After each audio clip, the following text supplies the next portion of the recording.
Oh, it's early in the morning. It's 4 o'clock. Good morning. It's your boy Keith, y'all. How's everybody doing? I hope everybody's doing well.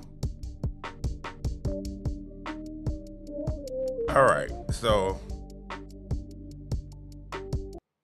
let's. What's going on, everybody? It's your boy King, y'all. I know y'all like King is 4 in the morning in the East Coast. I know. I wanted to make this video last night, but we're gonna get into it today.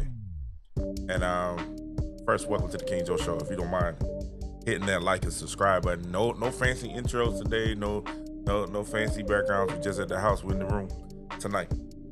And I just want to talk to you guys about something that we're seeing, and it's bothering me, and it's a problem. I think it's a problem. I'm hoping that I'm wrong, right? I'm hoping that I am really out of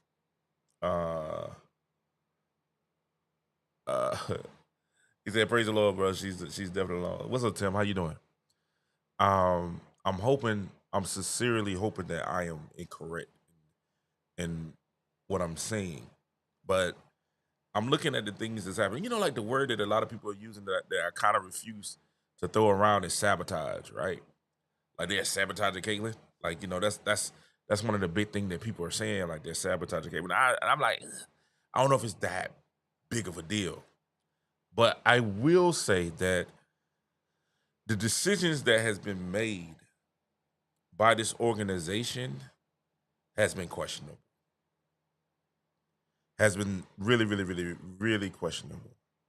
And from the top down, when you see the decisions that have been made, you really start to wonder, what were they thinking? Or were they the best decisions made to maximize Caitlyn Clark? Right? Were they the best decision made to maximize a transcendent player, a once in a lifetime type player?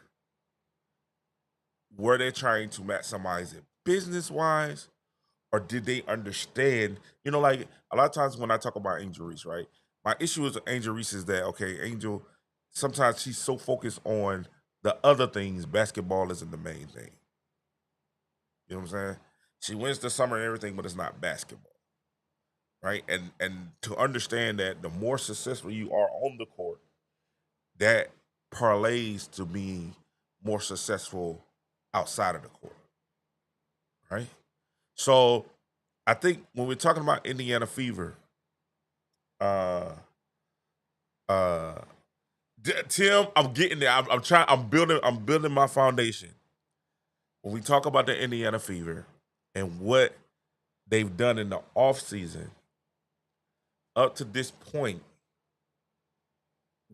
the reason why Caitlyn Clark fans and Indiana fans are skeptical, kind of fearful, and we keep saying, even in the win, something didn't feel right. You know what I'm saying? And the reason why a lot of people are going the route of sabotaging, now I'm not going there, I'm not going that deep, it's a reason. And a lot of people are saying, oh, she's just not that good. And we looking at y'all like, y'all crazy. And what I am starting to see is, it's the system. And I know what you guys are saying. Oh, well, and it's something that we've all been calling out since the beginning of the year. And we've been speaking on. I'm talking about Ben. I'm talking about I'm talking about all of Coach. I'm talking about every Mick. We all the WNBA guys that cover the WNBA, and especially the Indiana Fever, and especially Caitlyn Clark. We've all been talking and speaking about the system. We're fearful of the system. And this week we had a lot of news. Kelly Kroskoff deleted her social media platforms, right? She's the new GM that took over for Lynn Dunn. She's the reason that she's the person who brought in Stephanie White. She's the person that signed DeWanna Bonner, Natasha Howard, Sydney Colson, Sophie Cunningham. She also is responsible for re-signing Kelsey Mitchell. You know, like she's the person that's making the move. Kelly has a history. She was recently the Indiana Pacers assistant GM. And then, you know, after she came back and talked about how she was going to make the Indiana Fever the next Apple, you know, we got to take advantage of this time and take advantage of Caitlin. We start to wonder what really was the goal. Was it just to cash in on the cash cow? And did she forget that, hey, it's about the court first? As much as we love Michael Jordan, as much as we love Kobe, LeBron, Magic is what they did on the court. Larry, even now, Doncic is what they do on the court. Then it is actually built up for what they do off the court. Okay? Now, and I'm going to shock you guys because y'all, I'm going to say something that I kind of disagree with my compadres on this. Where people are talking about Natasha Howard. And Tony just talked about Natasha Howard is a cancer. I don't see that. I don't get that. What I get what Natasha Howard is doing is Natasha Howard is running the system. She's doing what she's told to do. And we have video proof to show that Natasha Howard is doing what she's told to do. And I'm gonna be honest. Oh, I don't want to say this. And that's what I mean, all night I battled. And then Ella said, "King, go live, go live." I'm like, man, I don't want to have this live. I don't want to have this conversation because I try to be honest with you guys, and I try to tell you guys and analyze what I see and what I hear and what I decipher for what's being said in my years of journalism and my years of working in media. Teaching media arts, there are certain things and things that people say, and then also leading on my experience as a coach, experience as an athlete, college athlete. There are certain things that people say that go over other people's heads that you know those code words. Okay? So I want to start with the GM and say the GM hired Stephanie White. We got that. The GM hired Stephanie White. Now, the problem that I have, and this is why I said I feel like Caitlin is alone, is that Stephanie White's system does not fit Caitlin Clark's skill set. People are asking, why does it look like Caitlin's frustrated? Why does it look like she's struggling? Why does it look like the team plays better without her? And the reason is, it's not because she's not a great player. It's not because she's not a great ball player. It's not because she's lost her mojo. It is, I do think injury has something to do with it. And it's not, it's really the fact that she does not fit into the system. And our question goes back to this. Why? Why would you hire somebody whose system is opposite of the skill set of Caitlin Clark?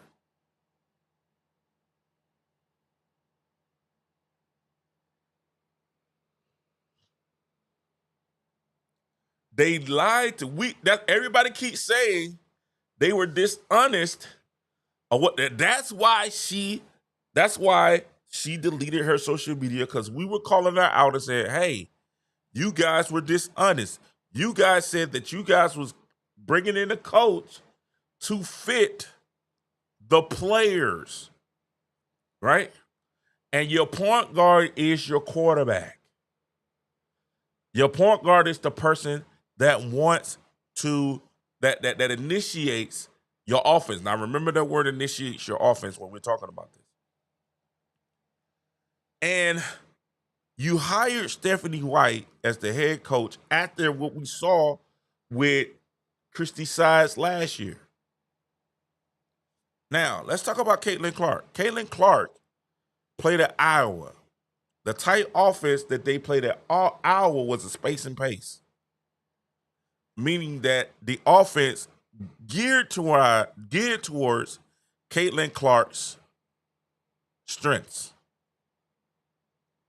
Pace and space emphasizes fast tempo, pushing the ball quickly, transition combined with excellent floor spacing, creating open shots, especially from three-point range.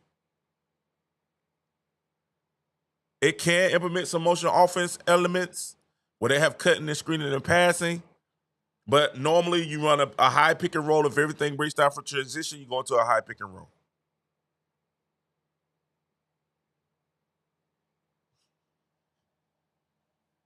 Right?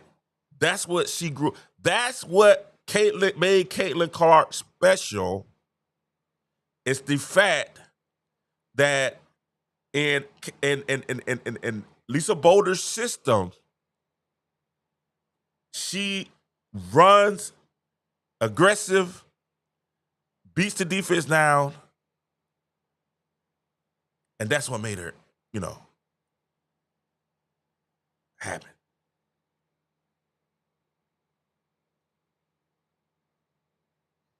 Scoring early in the shot clock when she shot threes. Now, people are like, oh, she don't shoot threes like that. No, she can't shoot threes. No, she shoot a horrible percentage. Let's do the math and go back and look at the statistics. When she was at Iowa, when she shot 40, almost 50%, 40% from three, majority of those shot attempts happened early in the shot clock.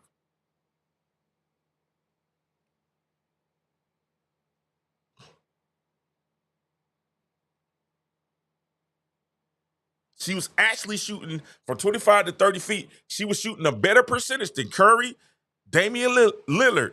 This is why people were excited about her playing.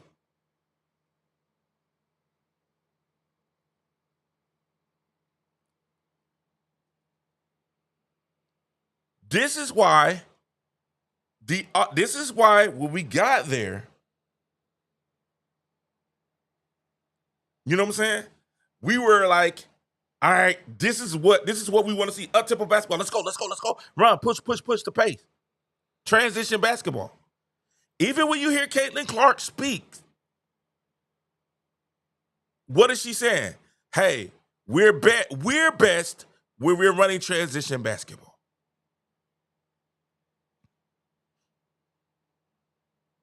We're the best when we're playing transition basketball.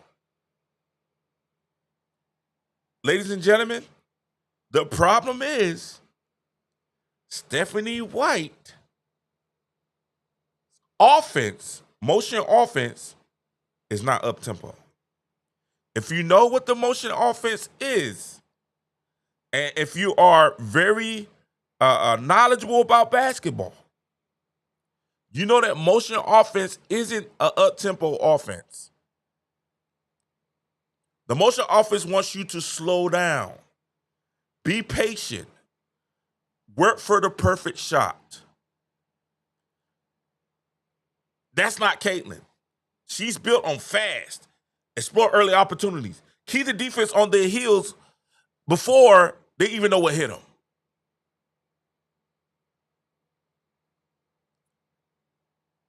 She's about, not wearing no flow and rhythm and being connected.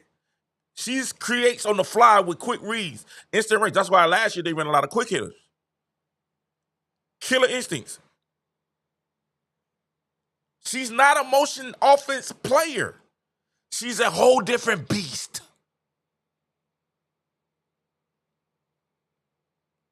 So if you're coaching slow down and running an old school motion offense, you are taking away the superpower of Caitlin Clark.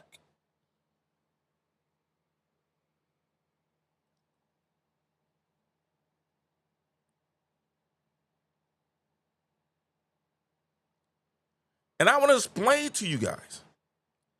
This is the motion offense. It's a well-structured half-court offense.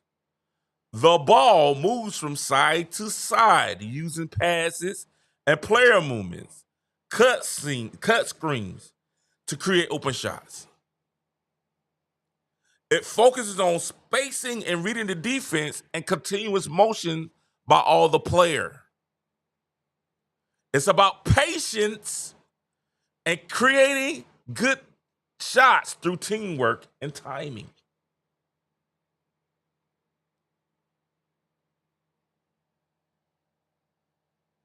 It's about everyone touching the ball.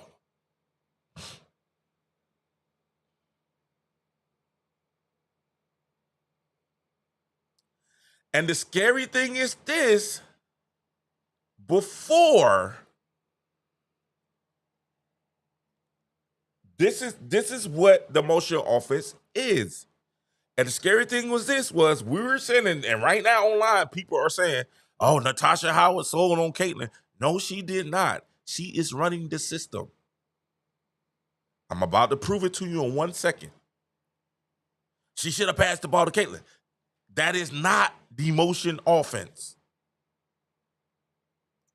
In the motion offense, the point guard's duty is to initiate the movement of the ball. Meaning, I get the ball, I kick the ball to the person that's on the outside. You have 3 on the outside of the.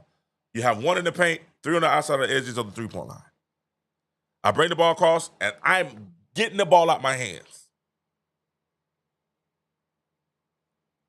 That's why Ari McDonald is getting, since Caitlin's in return, Ari McDonald is getting more minutes. Last game, they were 25-25. The game before that, Ari McDonald played about 10 more minutes than Caitlin. She's getting more minutes than Caitlin Clark. What does Ari McDonald do? She get the ball up the court, and she gets it out of her hands. They run their offense. And it looks more fluid. Y'all know why it looks more fluid? Because her teammates have bought in.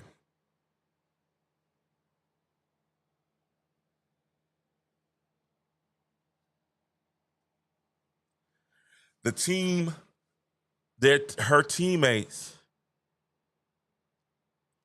have bought into Stephanie White's motion offense.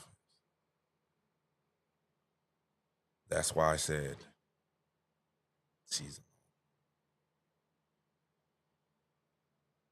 It's not Natasha Howard. It's not. The motion offense, the ball is to ping from side to side. Right? King, why do you say that? Why are you talking like that? You know, not to show you what I am saying.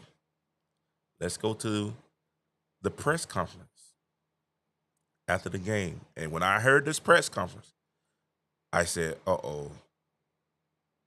Caitlin has a problem because Kelsey Mitchell is bought in. And maybe even Aaliyah Boston. Now they asked her about Aaliyah. Defense, we can get easy buckets in transition, but I think offensively, when the ball is popping, we're a hard team to guard at the W. Now, when she says the ball is popping, she's talking about the motion offense. Remember, the motion offense is about to get the ball and the ball to go from one side and go from one side to the other side. It pings from one side to the other side. Listen to what it said. Listen to what they say now.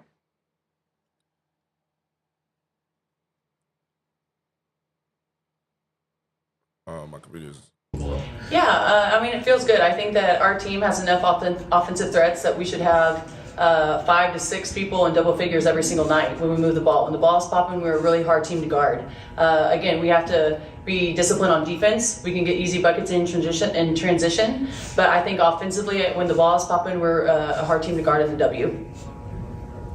Kelsey, what's it like playing with a big like Aaliyah Boston who's able to kind of, you guys had to go in tonight, whether it's handoffs or set up screens, what's it like playing with a dynamic playmaking big like that?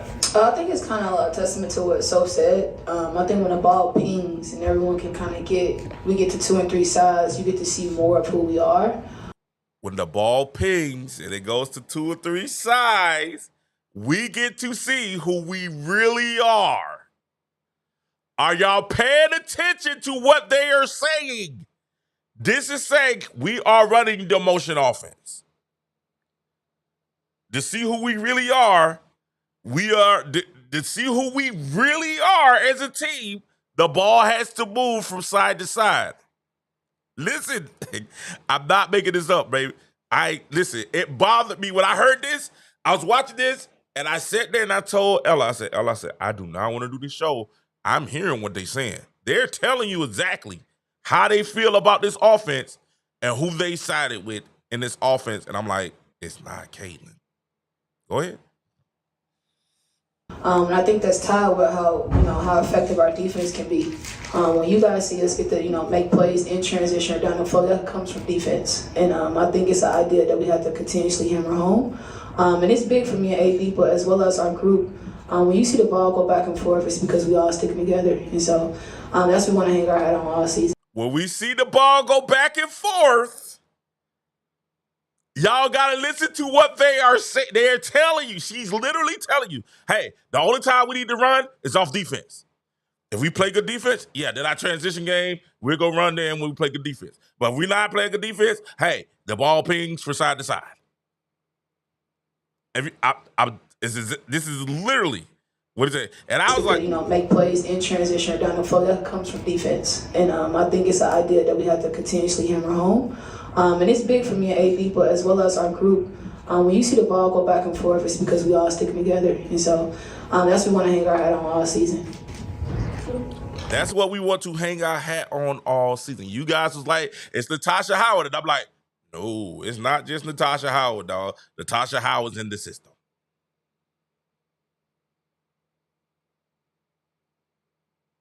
She's in the system. Guess who else in the system? Kelsey Mitchell's in the system too. That's why I said. That's why this video starts off and said, Caitlin's alone and how she feels about this team.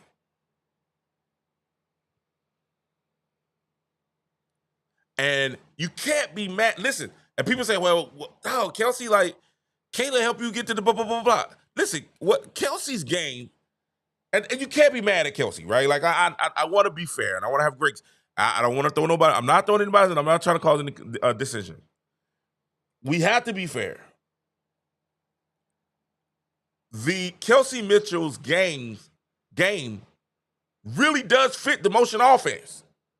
What is Kelsey Mitchell good at? Getting off ball screens, running off the ball screen, getting off the ball screen, getting the ball, layups. Get off ball screen, jumper. She's good at that. What else is she good at? Get off ball screen, going downhill because she's one of the fastest players in the league.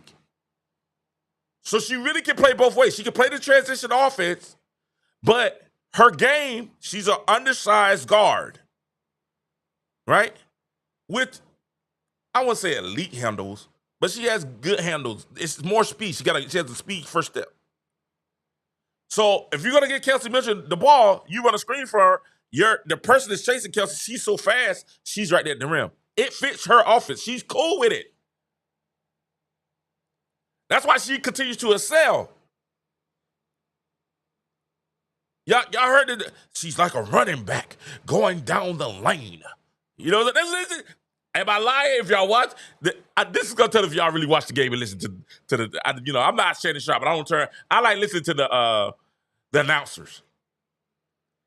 I'm not Shannon Sharp. I don't turn the volume down. I listen.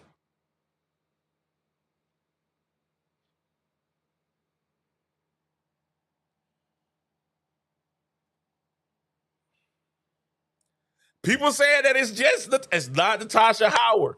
I'm about to show you when Natasha, because they talk about the kid. I saw numerous of videos from my camaraderies that do a phenomenal job of covering the fever. I saw a lot of videos talk about Natasha Howard, and I'm looking at y'all like, she did get a ball. I'm like, yo, that's not the offense. That's not the system. The system is everybody runs. Oh, y'all don't believe me. Let's go. Go back to it. I don't want to make this video too long. Go back to the split. Check out what this is what Sophia. For either one of you, the last game was not a very good one. All right, let's move forward a little bit. To see what it's like for us to turn the page, be a sacrificial team, be able to sacrifice for one another, and put it together a whole 40-minute game. Yeah. the coaching staff has emphasized assist-heavy basketball and just 27 assists on 35 made shots tonight. Just how much better do you guys feel when the ball is moving like that? I mean, it's huge. I think really when you can get everyone involved, it takes pressure off our big scorers. When the ball pings and moves side to side, everyone's going to guard our first action. We know that. Hold on. You heard what she said? The motion offense when the ball pings. There that word is again. The ball pings. When it pings, it moves side to side. We're the most dangerous. When we run our motion offense and the ball moves side to side, they believe that's when they're the most dangerous.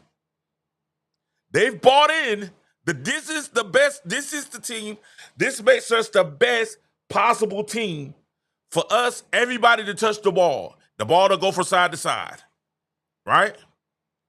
Why is this problematic, King? Because that's not how Caitlin wants to play.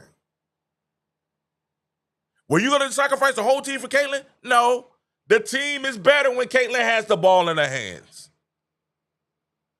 We'll show you that in a second, too. Go ahead. Y'all heard that, though? So invite that, and then get it to the second side, get it to the third side. We have so many offensive threats that you can't really leave any one of us open. You can't. Our bigs are phenomenal. AB has been killing it all season long, so good luck one-on-one down there. Kels, good luck. You know, like it opens up everything when you get everyone involved. But I'm not going to get, I think that really does stem from our defense. When we are aggressive defensively from the jump, it just sets our minds offensively. And so as a team, we really do have to get consistent in that. We talk about that, and hopefully we can stack some games together, and you guys will see that. You know she didn't mention Caitlin? You notice neither one of them mentioned Caitlin at one time? Nobody, listen, we're not making this up, guys. Delete some of my, we're not making this up. I need to delete some of my stuff. This is legitimately what we're seeing when they're saying it. We're not making this up. This is what we have when they have bought into the offense of Stephanie White. And I'm not mad at them for doing that because they're players. What are they supposed to do? They got that she's their coach. And they've had success. They won the Commissioner's Cup and beat the Minnesota Lynx, the top team with the top record, who's been playing suspect recently. They just lost to Angel Reese in Chicago. But this is the thing that we have going on right now. The rest of the team is bought in. The only person that has not bought in is Caitlin Clark. She's trying to be a good teammate, and she said, okay, cool. All right. And I'm scared. I'm going to make another video. I think Caitlin probably need to pull a Kobe. Or Magic. All right? Wait a minute. Let me stop. I'm getting ahead of myself. Okay? So let's listen to, that's them. Now let's listen to none other than Miss Stephanie. I'm sorry. He called her Christy. That's hilarious. Let's listen to Stephanie. This is what Stephanie had to say. Listen, I want y'all to see, because I want y'all to see the references and what's being said. And why when they're talking about certain people selling or certain people doing this, like they try to kill Natasha Howard. Natasha Howard is running the offense. Listen. Defensively, the connectedness there, and also the connectedness on offense. We talked about playing .5 basketball. It looked more like that tonight. Yeah, I thought we were really connected on both ends. I thought our sense of urgency was better, our activity level was better, our communication, defensively. We made things as tough as we could for them. They're a great team, obviously, and offensively, our second half was much better. Take care of the ball, moving it. We had a 77% assist rate, and that's what we have to do. We've got to get the ball moving. We've got to get multiple touches. We've got to get it from one side of the floor to the other. You heard it? You got to get it from one side of the floor. We're not making this up, ladies and gentlemen. It's right there. The evidence is there if you pay attention. We got to get the ball from one side of the floor to the other. That's the motion offense. We got to run our motion offense. Get everybody involved, and then that's how we find success. Now y'all see do y'all see the camaraderie in what Kelsey, Sophie just said, and what Stephanie just said? We got to get everybody involved. The ball got to move side to side. We got to get everybody involved. That's how we find success. The team is bought in, ladies and gentlemen. I can't paint this picture clear. You know what I'm saying? And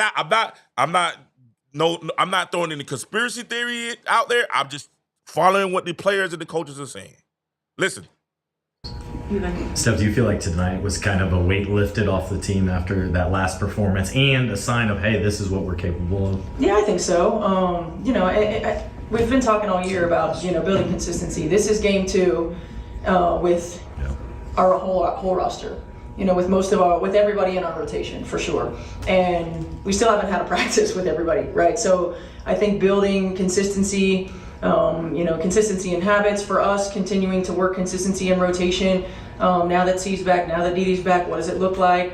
I thought Didi and AB played really well together today. I like that lineup, particularly against Atlanta with 2 bigs. I like the combination of what they bring to the table. And so it's one game. It was a big one.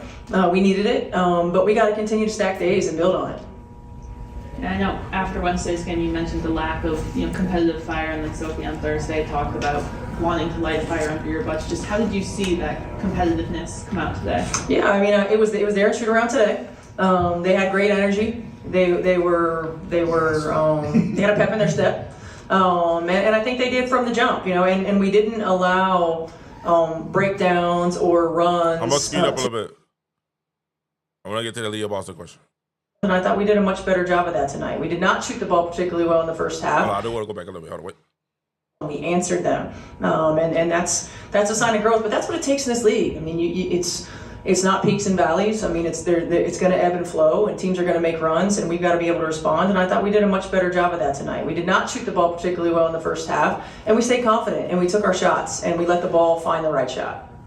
Steph asked you before the game about Aaliyah's playmaking and 8 assists tonight for her. What did you like about her and Kelsey Mitchell specifically with that 2-man combination? The handoffs, the screens, it seemed like they were on the same page. Yeah, with AB, Kels, and C, really, those 3 play so well together. But AB, those 3 play so well together, but we all know this. We've been asking for this all year. Like, yo, why are you coming in and trying to change what's there? You know what I'm saying? You're supposed to be bringing in something that facilitate the growth of all 3. Not just 2, but all 3. Because let's keep it a buck, right? Indiana is a good team. I won't even say that. Like, Indiana wasn't even a playoff team before Caitlin Clark got there. Right? Let's keep it a buck. Like, people keep talking, and I know Kelsey's having a great year. I know AB is having a phenomenal year, right? But they wasn't even a playoff team. They were getting the #1 draft before Caitlin Clark got there.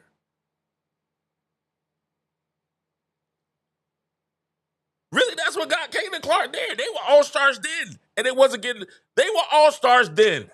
The year before Caitlin got there, Kelsey Mitchell was an all-star, and Aaliyah Boston was an all-star. If I'm not mistaken, I might be wrong. No, Aaliyah Boston was a Rookie of the Year. I think Kelsey Mitchell was an all-star. These guys have been playing in the league for 3 years, 2 years before Caitlin got there.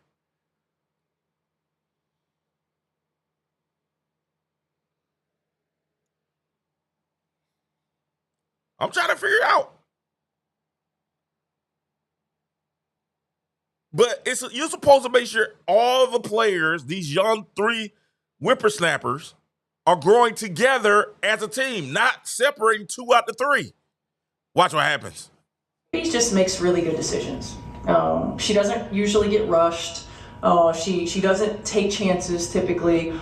She makes the right play and the right read, and I trust her in those situations where she's facilitating and where she's got the ball in her hands. I trust her bringing the ball up the floor. Y'all heard that? And so as she continues to Wait grow, a minute, rewind what she just said. Listen to what she says. And see, really, those 3 play so well together. But AB just makes really good decisions. She doesn't usually get rushed. She doesn't take chances typically. She makes the right play and the right read, and I trust her in those situations where she's facilitating and where she's got the ball in her hands. I trust her bringing the ball up the floor, and so as she continues, I trust her to bringing grow, more confident. I trust her to bring the ball up the floor. I trust my bigs because that's a part of the offense.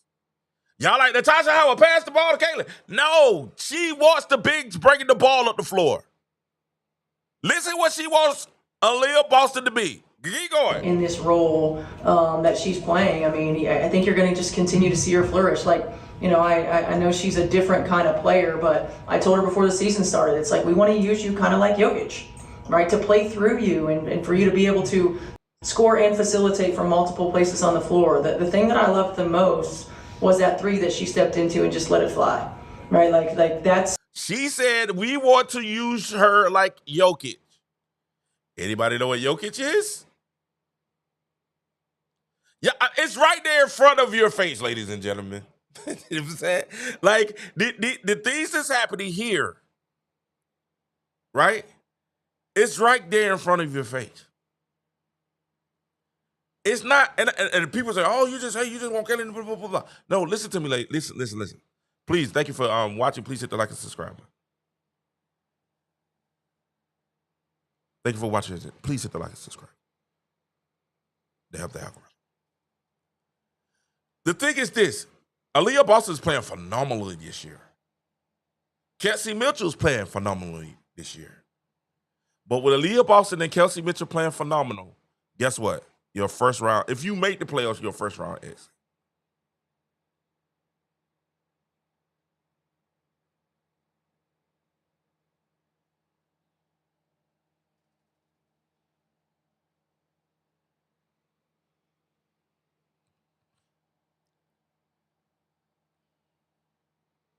I think Aaliyah Boston is going to be a Hall of Famer.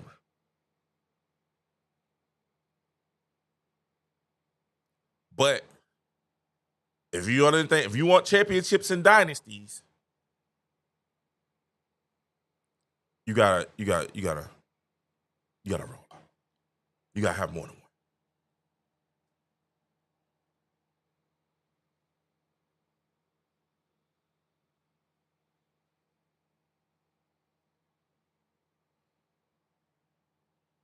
Aaliyah Boston, we want Aaliyah Boston to play like Jokic. I mean, y'all know what Jokic does. Jokic brings the ball up. And the cool thing is, and this is the thing, Denver has built around Jokic's skill set. So my question is, that's why I said, is it the system? The system, is it built around Aaliyah Boston? It's built around Aaliyah Boston and Kelsey Mitchell's skill set.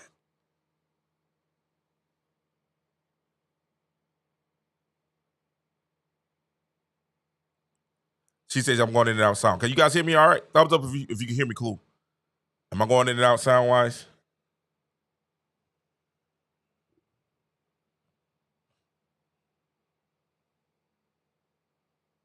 She wants Aaliyah Boston to play like Jokic. That's her continuing to play confident basketball. There was no hesitation. There was no thought. It was just, I'm open, I'm going to shoot it. And I want her to continue to play like that. We're having a little bit. Sophie and Kelsey talked about the chemistry of this group and how it's unlike anything that they've really experienced in their career. How has that looked to you as a coach, just this group's chemistry? Yeah, it's huge. It's important. It's why we've been able to navigate a lot of disruption. A lot of adversity is because they're a tight knit group. You know, they like each other. They're for each other. They get along well, but that stuff off the floor doesn't matter if you can't put it together on the floor. And I think that they've done a really good job of giving one another grace in tough situations and pulling one another along and lifting one another up. And at the end of the day, that's what it's all about. Has that come naturally, the giving each other grace and kind of working through those ebbs and flows, or is that taking time to come together through the adversity early in the year? I think for some people, I mean, just like regular human beings, like, right? For some people, it's natural to give grace. For others, it's not, and you've got to be really intentional about it, and in specific moments. And there's a humility involved, and every single humility involved. We want to humble you. Y'all been seeing the videos of they pulling Caitlin Clark to the side and telling her, "Hey man, the coach." Y'all know the video that's out now. The coach grabbing Caitlin after she's out in the crowd, and the coach grabbing Caitlin. Oh, if you don't, go check my cohorts out.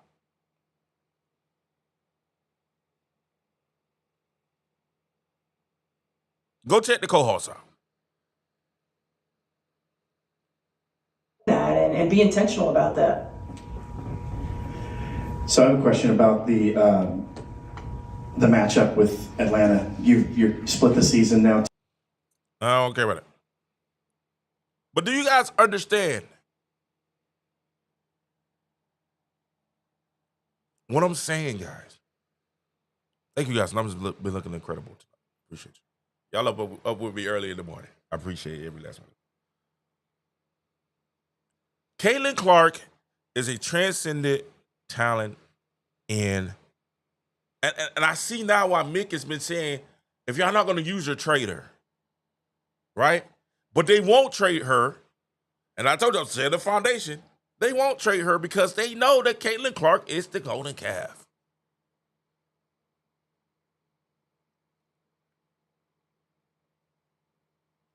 And this is why, to those who are not Caitlin Clark fans, or those that wonder why Caitlin Clark supporters and Indiana Fever supporters are saying they're trying to sabotage her, this is why it looks like sabotage.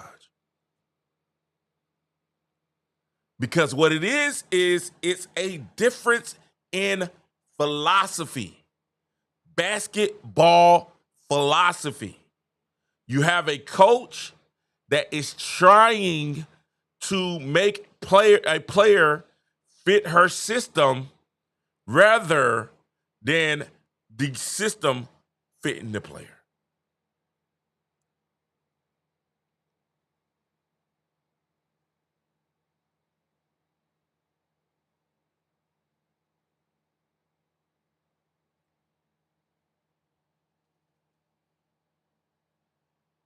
And that's the issue. And I've been saying in my last videos, I'm going to do another video probably where I will see how it goes today. And I'm hoping, listen, guys, I'm hoping it works. I am very prayerful and I am super duper hopeful that they figure it out. And that they can at least try to come to a happy medium. I'm just skeptical.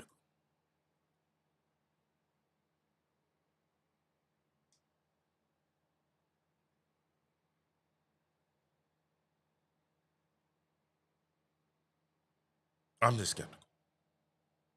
And if we could easily, I could easily, listen, I could easily, I'm talking about easily go into conspiracy theory mode.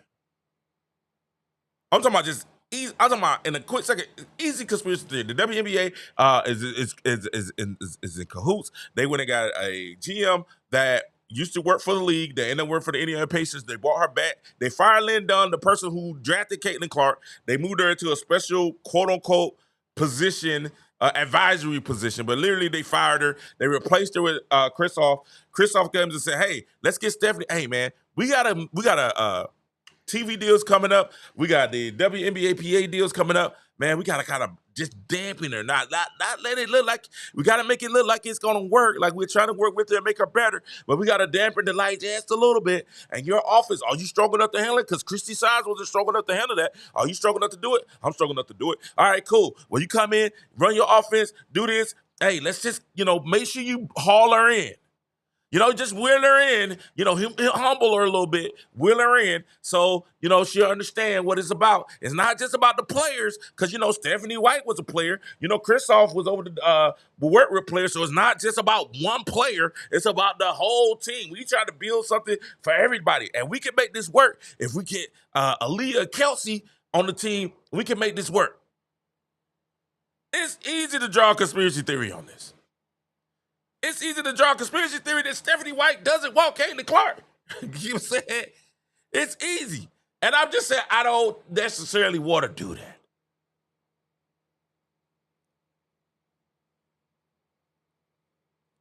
I'm just hoping it's a difference in philosophy that they're trying to work out. But the question remains, and this is why the conspiracy theorists have a leg and have a foundation.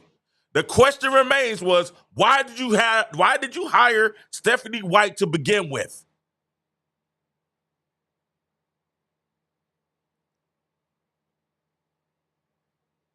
Her offensive philosophy does not match your superstar.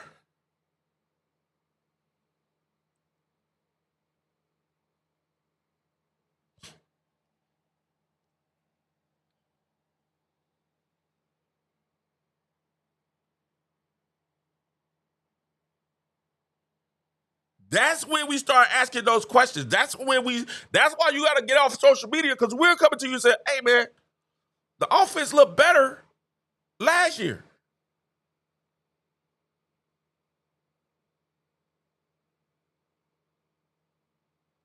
Now, let's talk about last game. Kelsey Mitchell had 25. Right?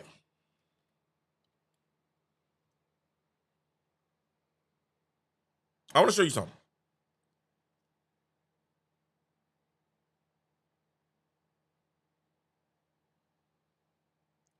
They won by 17. And we're sitting here and we're saying, hey, man, listen. Now, the first half, we ran Stephanie White's motion offense all half. Okay? All half. We ran Stephanie White's offense all half the first half.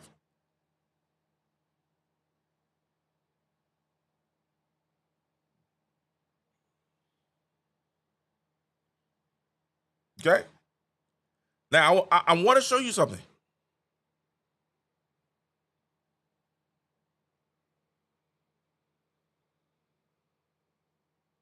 In 3 quarters,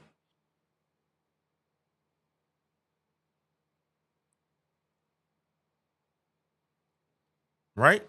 I want to show you something. I just want to show you. Check me out. In the first half of the game, y'all remember, the first half of last night's game. Listen, I want you guys to check out what happened. First half of last night of the win. In the first half, Caitlin Clark played 11 minutes. She was a -9. Kelsey Mitchell was a -9. Aaliyah Boston was a -3. Natasha Howard was a -5. Lexi Ho was a -8. Aaron McDonald and Sophie Cunningham was a +5 and a +6. And we ran the offense. Kelsey Mitchell had 14 points. Aaliyah Boston had 9 points. Natasha Howard had 5 points. Caitlin Clark only had 4 points.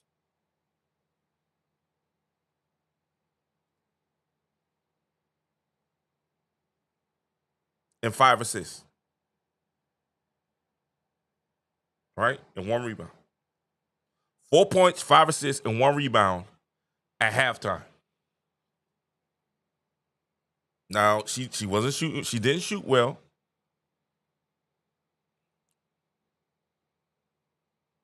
And that's the first half. And guess what? We were down after the first half, 45-40. Your leading scorer was Kelsey Mitchell. Your second leading scorer was Aaliyah Boston.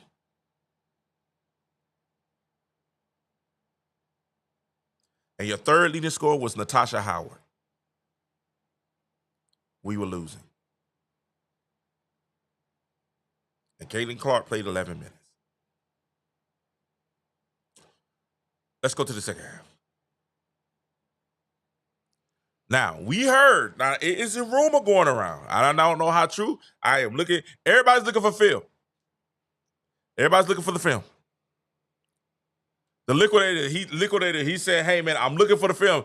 The liquidator made a video. He said, hey, man, we are hearing it. And I saw it, too. I just don't think, unless I can kind of prove it, I won't really talk. But I will say this. It's a rumor, allegedly, that Caitlin kind of was like, yo, give me the, she pulled a Keyshawn Johnson at halftime. And we can understand why she was frustrated, because Natasha Howard did look her off twice right before the half. And the first time she looked her off, it was a 2-for-1. And Natasha Howard slowly dribbled up. And Kate's like, man, give me the ball. It's a 2-for-1. But Natasha Howard went to run the offense.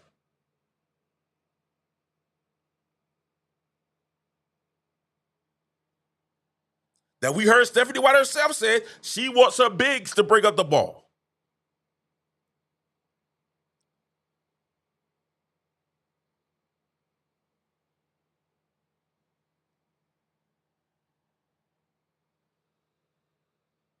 Okay? She did. Now let's go second half. Let's look at the second half numbers. Second half, Natasha Howard played 10 minutes. Right? She had 4 points. Leslie Hole, 5 points. Sophie Cunningham kind of filled in the Leslie Hole gap, the Leslie Hole 3-point gap. Sophie Cunningham kind of stood in and did that. And she had 13 points. Aaron McDonald played 14 minutes. She was efficient, 2 for 3, 0 for 1 for 3. She had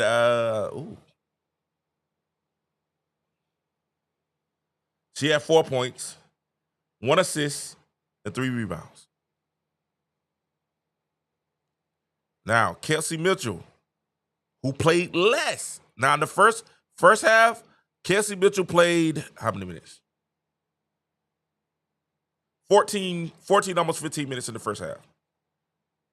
Right?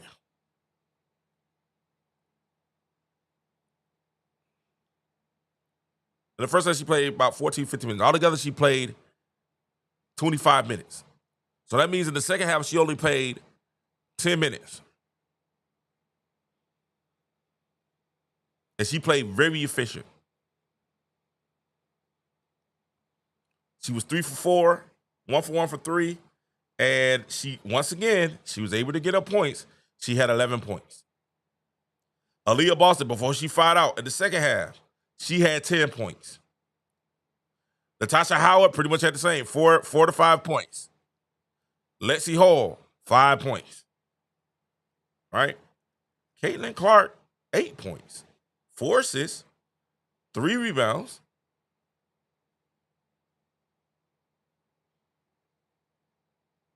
In the second half. And guess what? We won the game.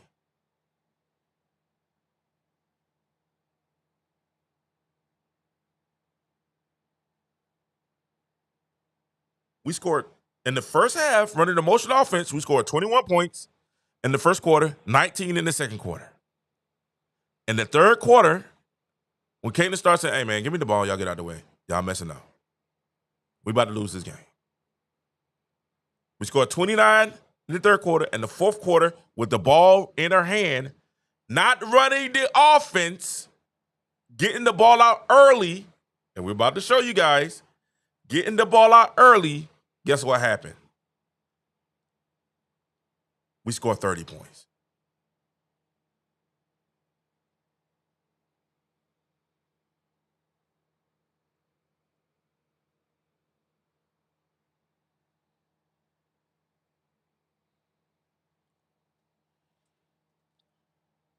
She's trying to show them, hey, this is when we're at our best. How many times has she said that?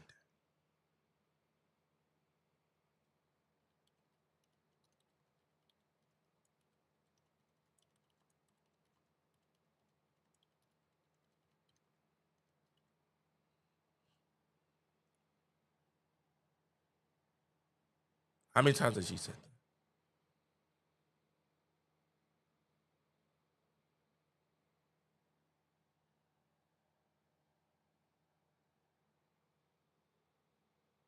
And that's the thing that we have to sit there and say, okay, if these girls, if the young ladies have brought it, and we're not blaming them, we're not saying that bad for it, because I don't want y'all to be like, oh, Kelsey Mitchell is the ops. I never said that.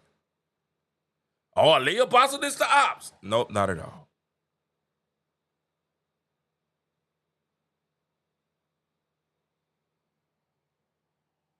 Not at all.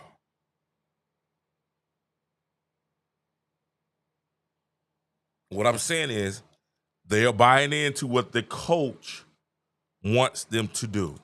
And that's honestly, it's a good player. It's the system. And they're caught into between a rock and a hard place. It's like, hey, man, my coach is saying doing this. My coach is saying, hey, we need to run this offense. This is best for us. This will help us in the long run. And we've seen some success with it.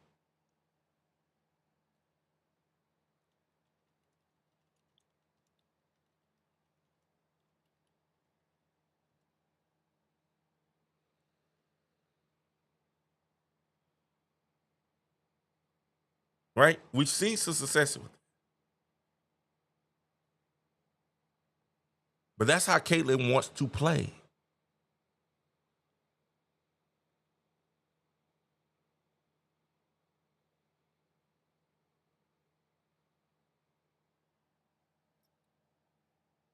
And Mick is taking my shows like, all right, Mick posted with it because he be taking people ideas. This team does not speak of Caitlin. And I said it last year, and I'm going to do another show later, about how the Chicago Sky believes more in Angel Reese than the Indiana and the Fever believes in Caitlin Clark. The Chicago Sky right now is showing how you treat a player that you feel like you have is a superstar on a losing team with a losing record that has played horribly for majority of the year. I know Reese's Pieces, y'all thought, hey, I was staying on, hey, y'all, I ain't even wonder was gonna run. I was saying, she's had a nice 6-game stretch. She's been balling. Let's keep it honest. She's been balling the last 6 games. Now, last night, it is what it is. You know what I'm saying? Last night is a little, if we come back and talk about that later, Chicago fans, they want to get all hype, and we be like, hey, pump your brakes now. In the second half, she had 6 turnovers to 4 points after that tremendous first half. Chicago can't play better than they did in that first half against the Lynx. And I knew it. I was sitting there. I said it on edge. I said, relax. That's the best they can play in their life.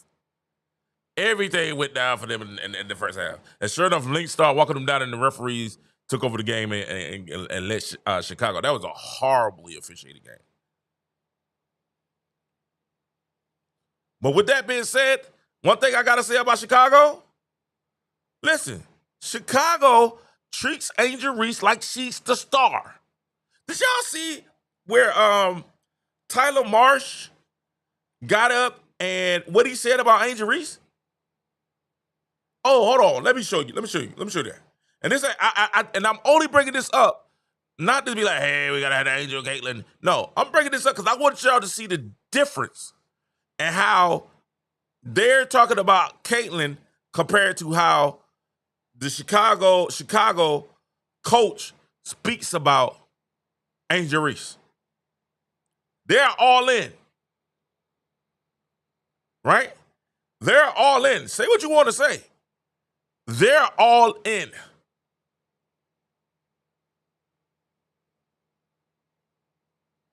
And I put it on my watch later. And I saw that and I was like, yo, that's crazy.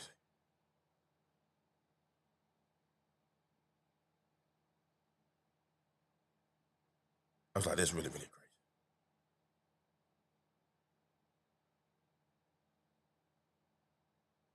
Hold on, do we have it?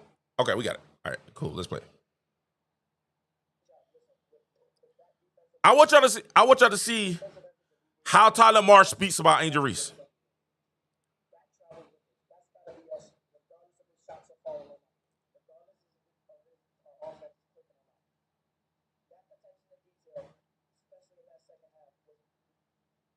This is how you treat somebody. This is how you feel like if you got that person.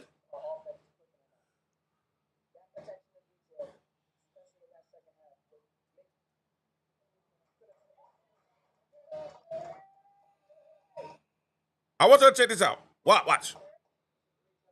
Everyone that played contributed. Oh, my internet can add correct. Come on. Haley, great minutes. Yeah! It's going in now. Hopefully it plays. Hopefully it get to the point. I just want you to check this out. Oh, let me. The energy was great. The bench energy was great. The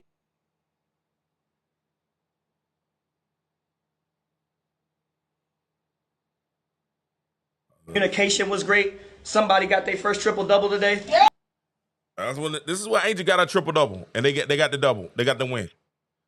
Now, I want y'all to hear the speech that Tyler Marsh says to Angel Reese.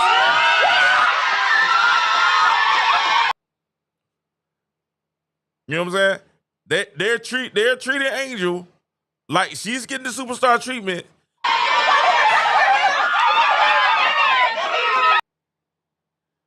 She's getting the superstar treatment that we wish Caitlin Clark would get.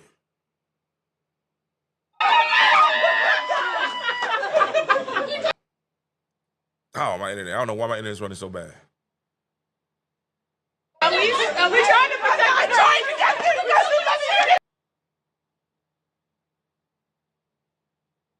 Okay, we get to the speech. Come on. If you own something, get off whatever you own. Your potential is through the roof. Your talent is through the roof. Now this is Tyler Marsh talking to Angel Reese. Wait. Your potential is through the roof. Hold on. Go back a little bit. So after they praise, this is what Tyler Marsh says to Angel Reese. Your potential is through the roof. Your talent is through the roof. And we ain't never gonna put no limits on that. Okay, you created for everybody. You created for your potential is through the roof. Your talent is through the roof. You rebounded, you defended. All that is who you are. Do y'all see? Yeah, I'm just trying to show you guys. This is how they feel about Angel Reese. Play it again. Then hopefully it plays this time. Never going.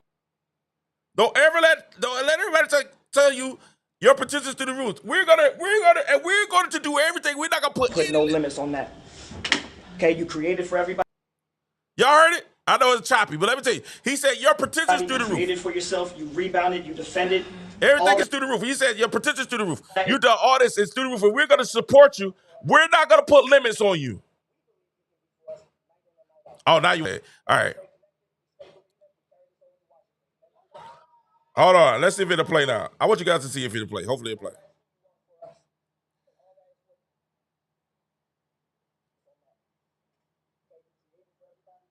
All right, I think we got it this time. Play it again because it was choppy. It was real choppy. Sorry about that, ladies and gentlemen. But this is... All right, hold on. Start over. Hopefully it'll play.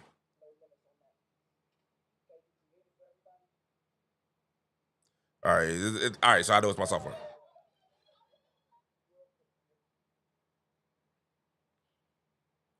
It's not gonna play. Potential is through the roof. Your talent is through the roof. And we ain't never gonna put no limits on that. Okay, you created forever.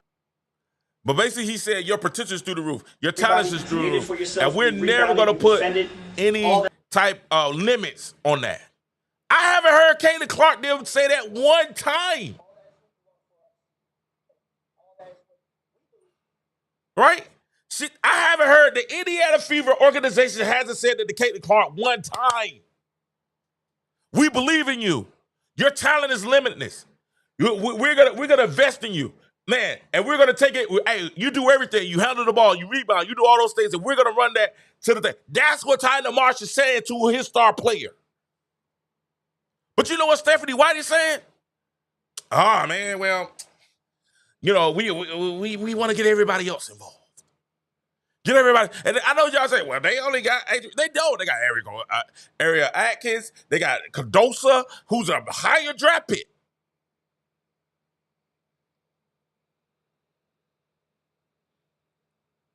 And they're saying, man, the night, did y'all see what Wintrust did for Angel Reese?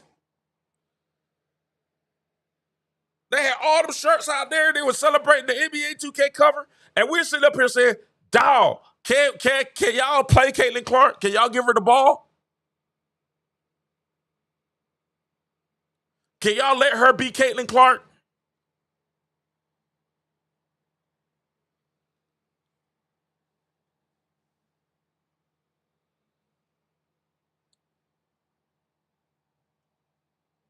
Can y'all let, they're letting Angel, pun intended, be unapologetically Angel. But you know what they want to do with Caitlin? They want to change Caitlin.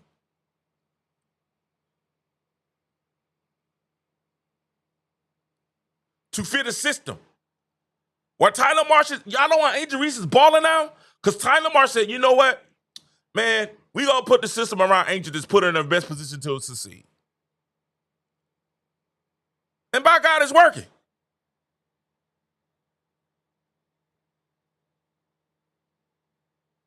And now, guess what? All the media, everybody, see, this is what I'm trying to tell Indiana. Y'all got to understand it's about what happens on the court.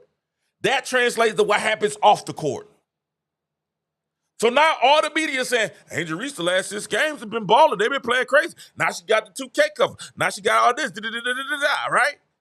Tyler Washington, and this is when they were losing. They're what, 6 and 14?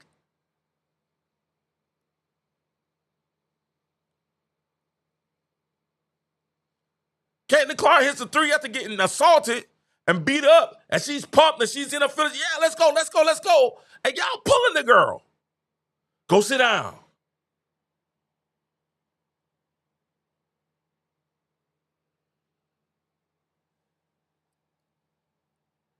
If y'all can't see the difference, she's in this alone.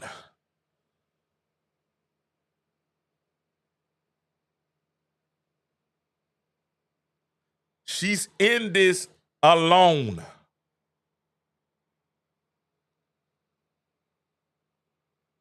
Heavy is the head that wears the crown. And jealousy and envy is around the door.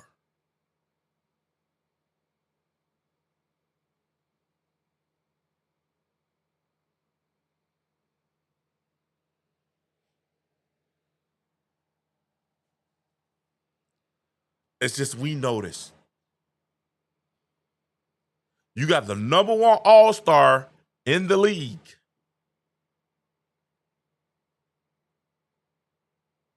And don't get it twisted. I seen the little stuff the coaches wore her shoes. You know what I'm saying? I saw that. That's cool. I seen a couple players wear shoes.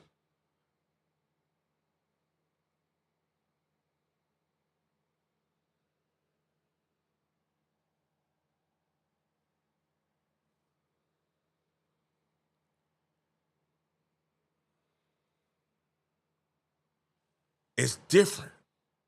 One coach is saying, hey, Angel, we're not gonna put any limits on you, any boundaries. We were gonna give you more responsibilities. We want you to rebound. We want you to start breaking the ball up the court.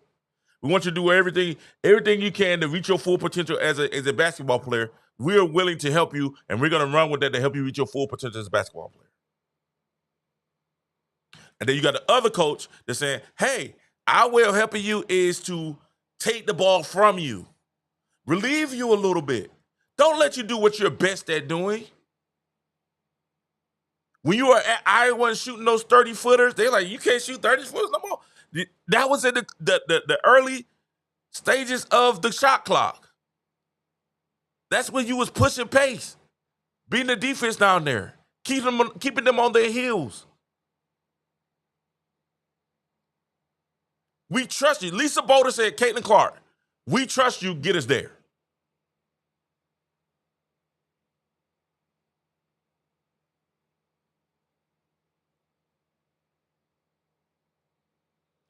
Christy Sides last year at the end was like, hey, Caitlin, we trust you. Well, she didn't say like that. She said, Caitlin, we really want to, because y'all remember the beginning of the season, the same thing happened with Chris Sides last year. Y'all remember the beginning of the season, Chris Sides was talking about, hey, we really want to get the ball down to Aaliyah and Alyssa Smith. And we was like, Alyssa Smith, are you crazy? Are you smoking Doja? We want to get the ball down low to our bigs, to Alyssa. And we like, no, we don't. And we're screaming, they like, oh, y'all just hate, y'all Caitlin Clark fans are unreasonable. And we're like, no, that's the worst way for the play. That's the worst way for the Indiana Fever to run their team.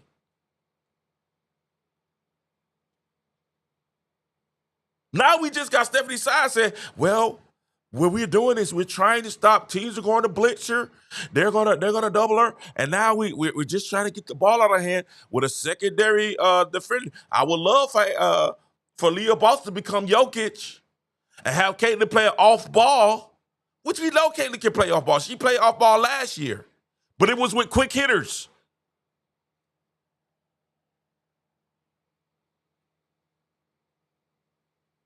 But we're not gonna put her at a 3.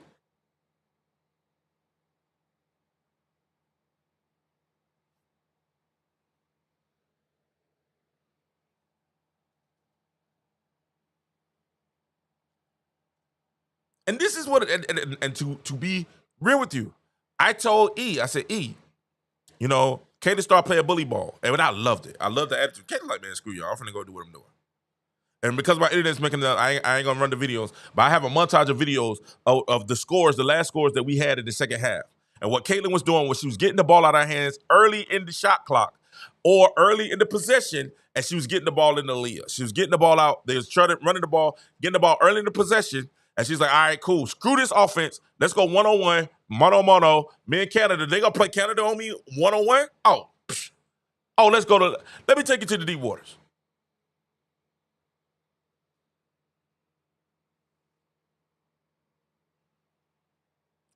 Now, I want Caitlin to play tomorrow. I don't want her to play against the Suns. I mean, who is it? Yeah, I don't want her to play against the Suns. The Suns they're the Suns right now, the Suns don't give a flip. They know they're the worst team in the league, and they just destroy people. Y'all don't know if y'all see the girl clothesline the girl last night, and then she also in Seattle. Oh my gosh. Win tomorrow. Sit out against the Suns.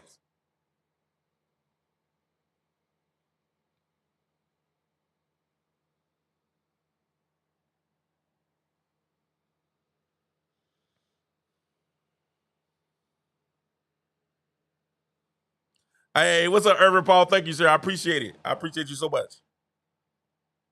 This is what we're going through, and this is why I'm saying I apologize earlier for the glimpses that we're having in the video with the Tyler Marsh and Angel Reese thing. But this is what I'm saying. You got one team that's saying, hey, we want you to be limitless. We want you to spread your wings. We want you to be limitless. And he said that in front of the whole team. It wasn't like he was just saying that to the media. This is in the locker room in front of the whole team. I said, dog, is it romantic? No, I'm sorry. I'm playing, guys. I am playing. I am joking. I'm joking. But I was like, that was kind of thick. Angel, you're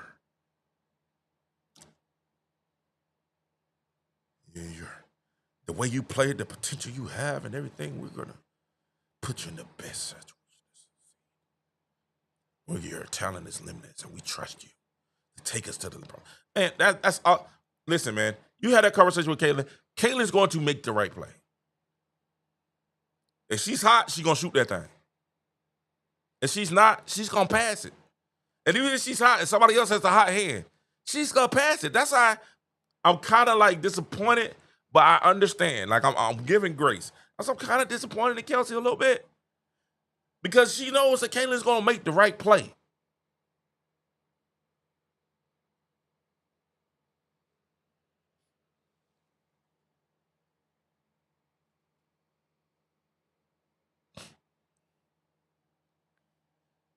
And I hate it. I'll be honest with you. I hate it. I hate the fact that the Reese's Pieces right here out here celebrating and living their best lives, and we out here like, dog, could y'all please work this out? You know what I'm saying?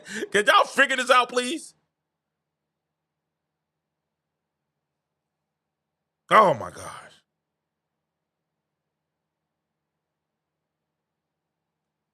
Unbearable. She's alone out there. She has a coach that wants to run her system. She has a team that is trying to be good players and follow the coach's system. They bought in. They said, hey, we won the Commissioner's Cup. We won the Commissioner's Cup running her system without Caitlin. And let's be honest, I mean, they did. And I'm happy and I celebrated. But kind of like last night, Minnesota, the Lynx, they have these times where they play around with their food. They really do. But they allowed Chicago last night to score like 50 points in the first half. And Lynx came back and said, you know what, let's stop playing with our food. And it's a female ref. She is horrific. There's a black female, well, all the refs in the WNBA are trash. I was like, they're the worst officials. They're the worst officials in the professional in modern day sports. I've seen better officiating. I've been watching the G League, right? And we go the G League. I'm sorry. I've been watching I watched the G League last year with Bronny. I've been watching the Summer League with the Summer League, and the officiating is so much better. I was like, the officiating in the Summer League is like, yo, this is dope. They really good. Somebody said start our own league. She has the power to. This is why I was telling somebody else. I said, y'all seen the article where they were talking about Caitlin Clark possibly could bring $1 billion, not just of her own branding, but she affects the economy of Indiana, right? She affects the economy of Indiana where she's bringing in millions to billions of dollars. And I really would hate to see those good people affected and impacted, especially now with the success of the Pacers, especially with the success of Caitlin Clark in Indiana. The economy is being affected positively, largely because of the Pacers and Caitlin Clark and the Indiana Fever. And if you take that drawing power away, we've seen it in TV, we've seen it in, and that's why I'm interested to see what the ratings going to be for yesterday's game. You take that drawing power away, you take it at least, you're taking 1 million plus fans and people that support and money away from Indiana. I don't want those good people to go through.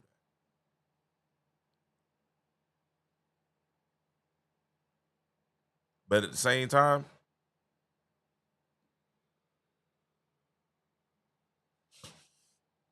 this has happened in sports a lot before.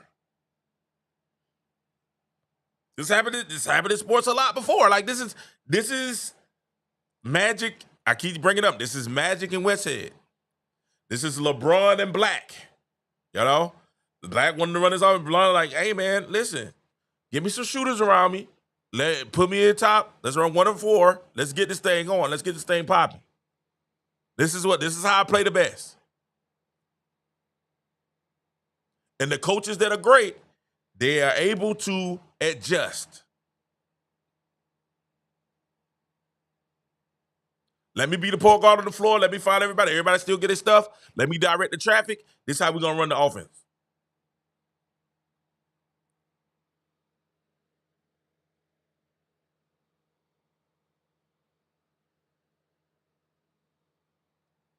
He said, Angel Reese at the Black Coalition on that side. That's true.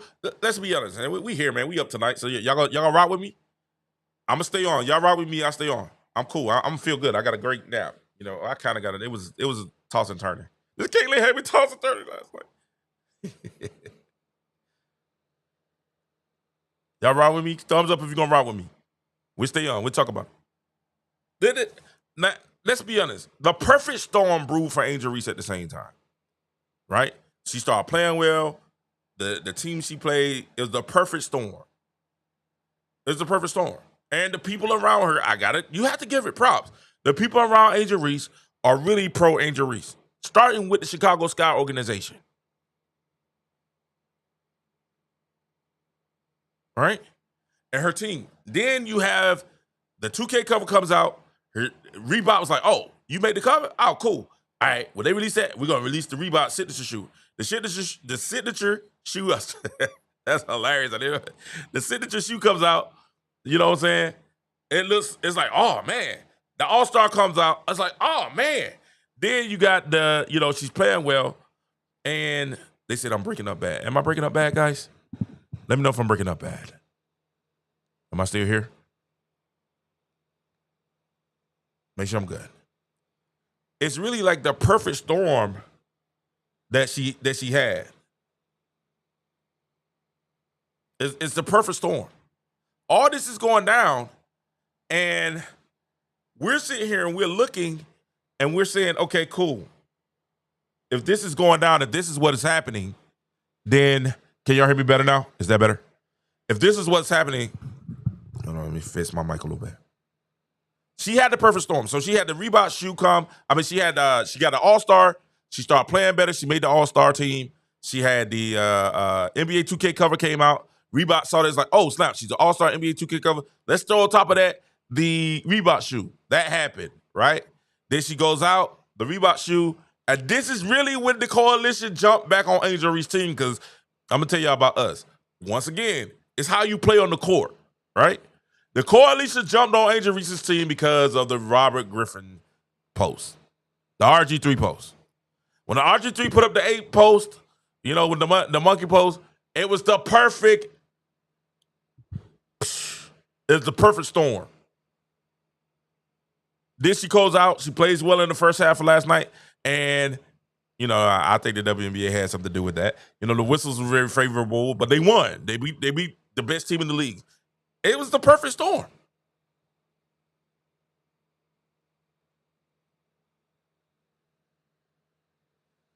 It was the perfect storm.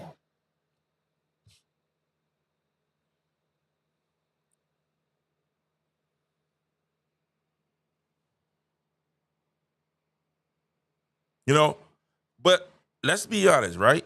Caitlin Clark, and I tried to say it yesterday. Adrian Reese is the star. You're like that. All the hate, y'all know I get the Reese's Pieces hard time, but y'all know I'm a Caitlin Clark fan too. Adrian Reese is a star. Caitlin Clark is a superstar. She's out of here.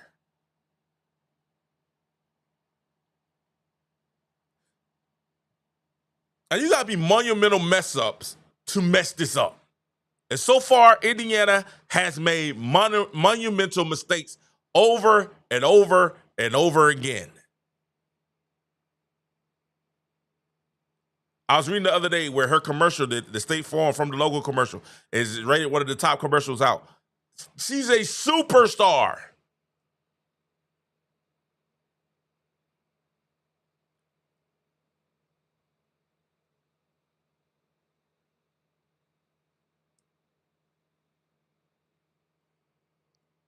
And it's just a difference. And you have to give, like when you play against your opponent and your opponent does something well, it's character to give them the head nod and say, hey, good job. And I'm giving AJ Reese and her team the nod, great job. And I'm looking at Indiana. I put on my Facebook post, how's Indiana not doing this for Caitlin Clark?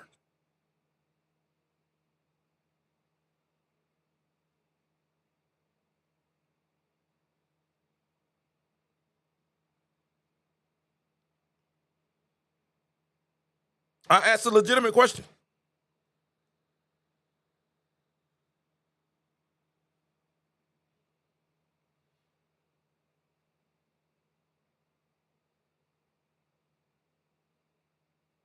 Do we have the picture? Thank you guys, man. Thank you for rocking with me. Even through the technical difficulties, the numbers look absolutely crazy. For me, anyway, y'all know, I'm just algorithm hates me for some reason. I don't know what I do. I feel like the content's so part, but it's like the algorithm's like, yeah, we're only pushing them out to a couple of people. So y'all make sure y'all hit that like and subscribe. We got like one of the top. The crazy thing is we got one of the top not engagement where you keep people engaged, they steal your show. I got one of the top retention, this is out the roof. Can't get it pushed out. But I don't want to understand, like, this. We're just trying to understand what Indiana is trying to do.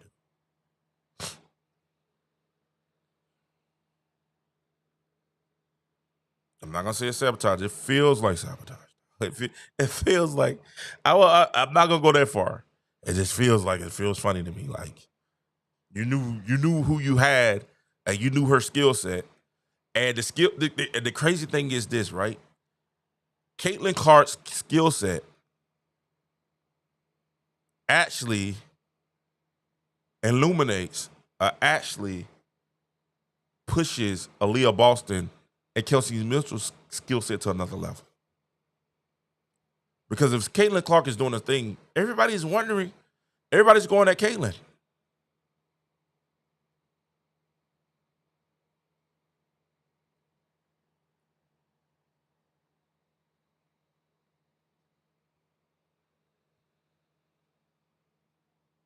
And you won more games.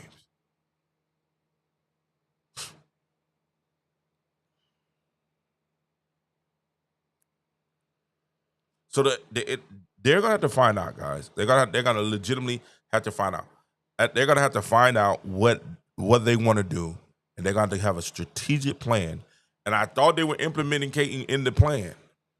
Maybe people lied.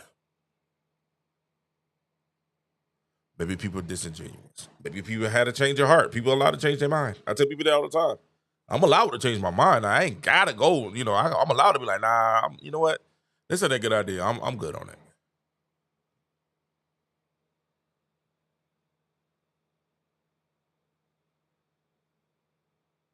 And that's possible. Somebody said, Shiny Shadow, what's going on? Shiny Shadow said the league refuses to allow her to walk in and take over. And you know what? That is innately a lot of people's character. Who does she think she is? Especially the insecure people. Have you ever walked in the room and you knew you was it? And the insecure people was like, you're like, why you? I don't even know you. Happens to be often. Hey, oh, he's not gonna take over. Like I ain't even like. I'm just being me. The WNBA has a lot of people, and I think in Indiana, even in Indiana, there's a lot of people be like, she's not gonna take over. I think some of her teammates feel like that. They would never admit it.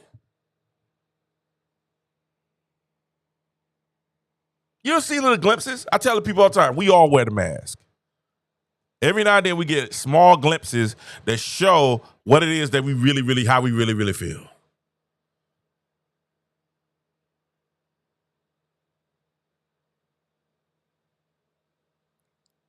I'm chilling with y'all in the chat right now. Let me see what's up.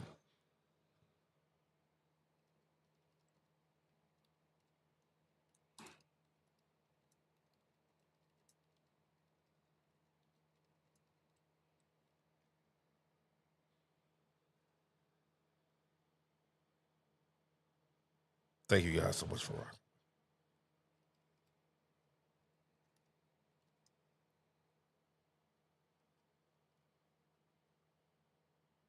I appreciate it. I do want to say that. I want to thank everyone for rocking with me. I appreciate you guys, man. Y'all allowing me to do something I always wanted to do, and I really appreciate you guys. Thank you for sticking in with me, man. We got crazy. It's going crazy on X. Thank you so much. You know what I'm saying? On the both platforms, man, we got over 100 in the chat, man. It's crazy. I just think, like, right now, it's going out. We're getting to a point now where the Lord has not given me a spirit of fear, but of sound mind, right? So I'm not scared. I'm just a little bit like, okay, I'm wondering how this is going to work. So, ladies and gentlemen, don't be fearful. I trust God. I was about to say, I trust God, the country, and Caitlin.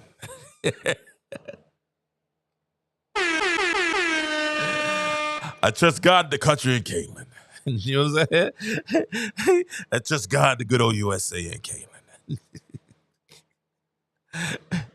Joe, I got you. But no, I'm saying, like, it ain't nothing to be worried about, man. Like, but I do think, I think Caitlin might have to pull a Kobe. Like, she got the Kobe's out. Like, she might have to pull a Kobe. Like, just go be like, all right, cool. So someone break the ball up. Here you go. I'm just going to stand over here in the corner. Y'all do what y'all do. Transition. She get the rebound. Pass it. Go run in the corner. Let's run the offense. You know what I'm saying? Here you go. And she's trying. She's walking it up. She's, you know, and she's scanning and everything. And I think she need to pull a Kobe. Caitlin Clark hasn't taken any shots. I think she needs to do it. Don't shoot at all. They're like, well, she missing all the shots. And don't try to create it all. Just, hey, here you go. Give them a game. The crazy thing, Kobe did that in the playoff game. Y'all remember that? Kobe did that in the playoff game. They're like, Kobe ain't shot. I was like, huh? Who? I'm looking at Caitlin. Kobe, what you doing? He sold the proof of point. And I think Caitlin need to come out there and prove a point.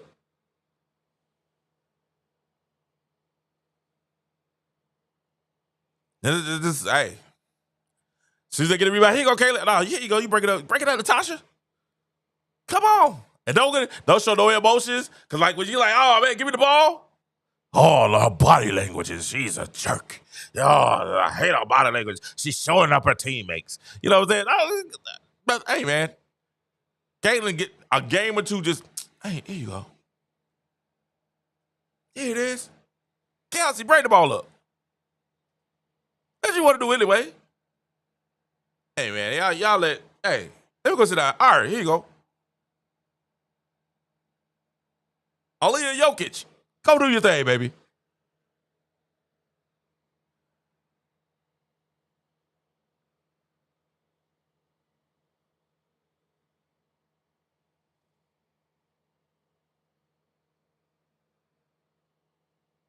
He said, that's crazy. Hey, August, that's crazy. And at the end of the day, she's gonna have to she may have to pull a Kobe. And she started to get, and one thing I do like is she started to realize who she is. The older she gets, the more she's gonna realize, hey man, I know exactly who I am. I'm Caitlin Clark. And if it did happen when she went off on Stephanie White, hey man, give me the doggone ball. Because you can handle it one or two ways, right? You could try to take the high road, or you can start your villain arc, right? You said you can start your villain arc. You can be like, all right, you know what? I tried. You know what I'm saying? I really tried to be like, I try to be team oriented. I try to, have relationships with you guys. I can do that. But you know what? I'm really gonna start acting like Kobe. Don't speak to me. If you ain't good enough to speak to me, don't come talk to me. You know what I'm saying? Smush Parker's like, hey, he never spoke to me. How about my Jordan right now? Listen, man, I will punch you in the face if you don't give me the ball. You know what I'm saying? I don't care. Like, you know what I'm saying? And if you say something, I will go. And I have the power to get you out of here. Just like she did at the All-Star game. It's just like, hey, I don't care if it's not a rule. This is what it is. She's not gonna be my coach. If it's not a rule, it's one now. She's not my coach. I'm just saying, sometimes you got to take that to the locker room. Sometimes you got to be like, hey, listen. Say what you want to say. I had that, this is going to make y'all laugh. I was an offensive guard, right? When I was in college at Savannah State University, right? So I was at Savannah State, I was offensive guard. And they just talking, I was like, wait a minute, hold on, wait. First of all, y'all need to understand. And I was saying this as a guard. I was like, listen, the game goes how I go. They was like, what? I said, the game goes how I go. They're like, boy, you play offensive guard. It doesn't matter. I make the calls on the line. If I don't block, the quarterback can't throw and we can't run. And if we can't run, the quarterback can't throw, guess what? Defense, y'all going to be on the field all day. Then y'all going to be tired and y'all going to be like, man, we on the field all day. They keep doing 3 and outs. Listen, man, I'm that one. Shut your mouth. You know what I'm saying? And I'm just a guard. Caitlin Clark needs to go in there as the point guard and say, listen, I am freaking Caitlin Clark. And if you say, I don't care, cool. I want you to say that because I know where you at. Now you're on my list. And then I want to hear this, the locker room is split crap. It ain't split. It's my way or the highway.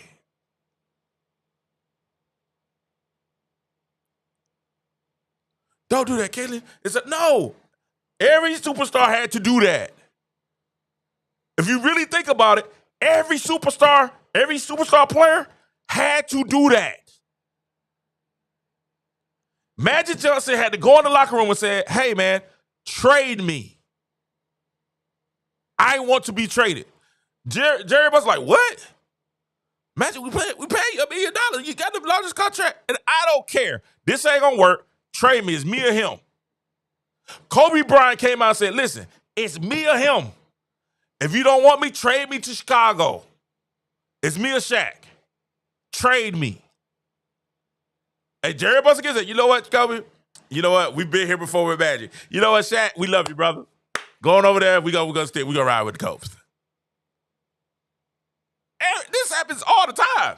Jordan was like, hey, if you get rid of Phil Collins, you give me somebody who can win, or y'all let me go.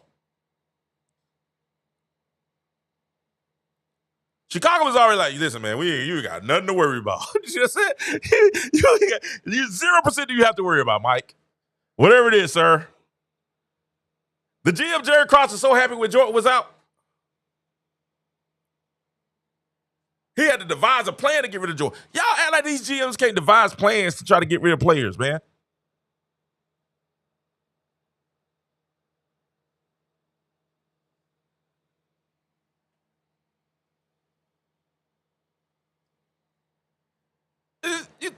she's being nice, and I like she's being nice. But let's keep the main thing the main thing. At any point in time, Caitlin Clark can walk in that joint and be like, "Hey, you know what? Trade me. I want to be traded."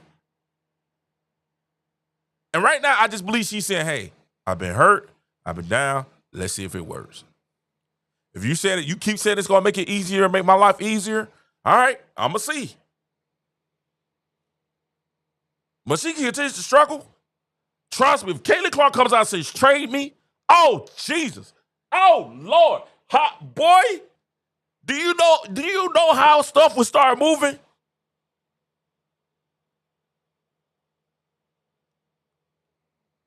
Do you know? Oh, God. Colin came and said, "Hey, listen, man, I would like to be traded." It's them or me. You know how many teams would be like, "Hey, man, we would give y'all 5 first-round draft picks and our best player. We'll take that." It's only 2 players that probably wouldn't get. It's probably 2, maybe 3 players that he probably wouldn't give up for. I'm not sure Chicago is so in love with Angel right now. I'm not even sure Chicago give an Angel Reese. Because they in love with Angel. They proved that. They proved they love through and through. You know what I'm saying? The Chicago Sky loves Angel Reese. So Chicago, they like, nah, we good, right? I still think that would be the dumbest move in the world, but that's just Chicago, you know? But that's for the black folks, right? That's for us. You know what I'm saying? That's for the Negroes. You know what I'm saying? This is for us. But everybody outside of that, of the Negroes and Southside, everybody outside of that be like, "Hey, man, get Kate." Right? So it'll be a tough decision. But other than Chicago, maybe Las Vegas and Asia Wilson and probably the Lynx, right? And maybe Stewie. But everybody else, what you want? Anybody else, what you need? You can have 4 first-rounders and you can have our best player. And maybe today Dallas, maybe pays buckets. But if you're doing it off business, oh yeah, the whole league will be like, "Yeah, let's do this. What you need from us?" You could get the Herschel Walker trade if Caitlin Clark goes, "I want to be traded."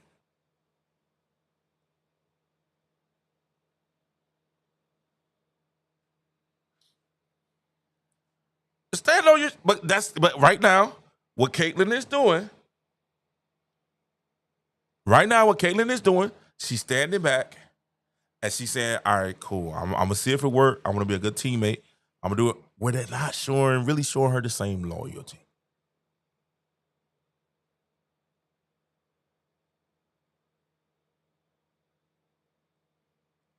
So I say, when she go, "Oh, it's gonna be listen, man. If Caitlin Clark came out tomorrow and said, 'I want to be traded,' you will be surprised how many teams come out the woodworks and be like, 'Hey, man, we got an offer for you.'" Because, dog, you're talking $1 billion. Now, I get it. Uda Republic, I get it. We are talking about the WNBA. Just I understand, but they're not the best business people in the world. You know, they're not the brightest business people. If y'all look at the Michelle Brennan and y'all see what she said in her book, she said they called about like y'all not the most savvy business people in the world in the W. Not the most savvy. It's kind of an afterthought. It really was until Caitlin and this new crew of players came. The WNBA really was an afterthought. They could talk about Diana Taurasi and Angel Wilson and all that, but no, nobody cared. He wasn't watching that. It literally had to be like tonight. I couldn't sleep, so I'm just looking. It's a game on. It's a replay. You check this out, and then I'm looking at it for about 5 minutes, and I'm trying to see what movie I can watch. Ain't nobody watching that. You know what I'm saying? What about it? Who? I had an idiot on Facebook today try to sit there and tell me on Facebook, be like, "Yeah, man, it's superstars in the W." I'm like, bro, it's only one superstar. And that's Caitlin Elizabeth Clark. The rest of these jokers are stars. You got stars. People know Angel Reese, but they don't support her. They don't support her past, they support her past, social media. Social media ain't the real place at times. But the one person that moves the needle is Caitlin Clark. And when heavy's the hitter with the crown. Y'all got me in my zone now. I was getting ready to go. I'm sorry, baby. I was getting ready to go. You know what I'm saying? Yeah, Caitlin Clark has to stand up eventually to say, okay, she's trying to see if it works. And we're going to see if it works today. They need to win the next 2 games. They need to win today. They need to win when they play again. I think they play Tuesday. They got a back-to-back. They need to win the next 2 games because then they go to New York, All-Star, and they got New York again. They win the next 2 games, next 3 games, they're pretty much in the playoffs.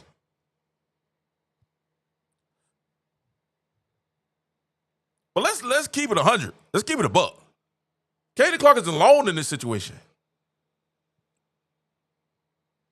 All these jokers talking about, hey, man, they wouldn't even bring Caitlin Clark's name up in the post game.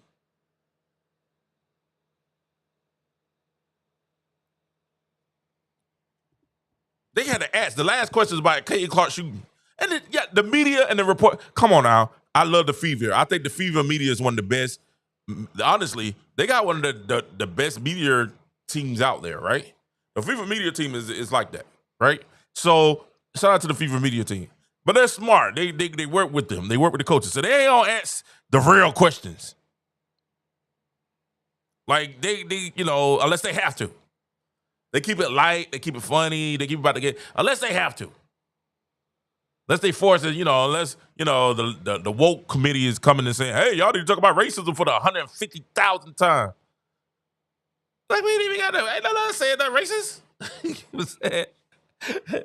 And we're holding y'all responsible for everybody else being racist. We ain't saying nothing racist, we playing the game. We ain't bit the ground at nobody. You know what I'm saying? We just out here playing the game. Caitlin Clark just get up there, and that's what I'm saying. Like, we're looking at this situation, she's alone. The other players are buying into the coach's offense. That's why they got rid of, I'm going to be honest with you, that's why they got rid of Tammy Finbele. Tammy Finbele got said, hey, I understand. I need to get up down the court and run. I need to run. We get a rebound, get it, Caitlin. I'm running. I'm full speed down the court. Which makes no sense to me that they want to run a motion offense because if you get out there, you get a rebound, right? And the defense leads to transition. The only time they want to run, they said in the video, the only time they want to run is off defensive stops, right? Which is smart. I get it, right? That's transition basketball at its finest. You play good defense, get a stop, get a rebound, get a block, get a steal, you off to the races, right? My thing is this. Mike D'Antoni kind of killed that. Even Magic, really the Lakers and the Magic Johnson and Pat Riley kind of killed that. Because it didn't matter if you scored or not. Magic was pushing it. It was even times last night they got an offensive stop. And I was like, yo, Steph should be saying, push, push, push, push, push. And she sitting there like this. I'm like, Steph, tell him to push. Push the ball. If you're Aaliyah Boston, you can run the court better than the entire, the top, one of the top top running bigs in the WNBA. You can run the court the whole time. And you get layups. Kelsey Mitchell is one of the fastest players in the W. You can get a layup.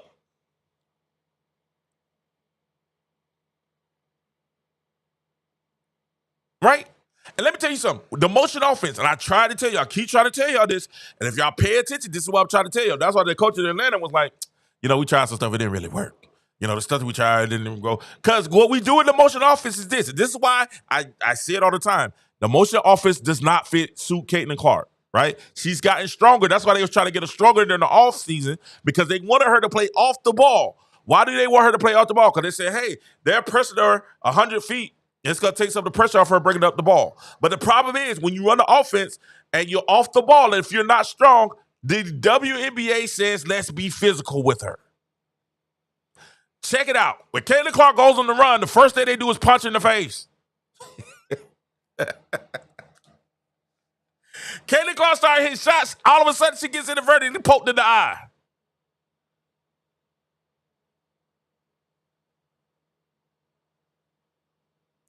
Y'all ain't noticed that? Let Kelly go out there and hit 3 or 4 3-pointers. Guess what? They're going to body her.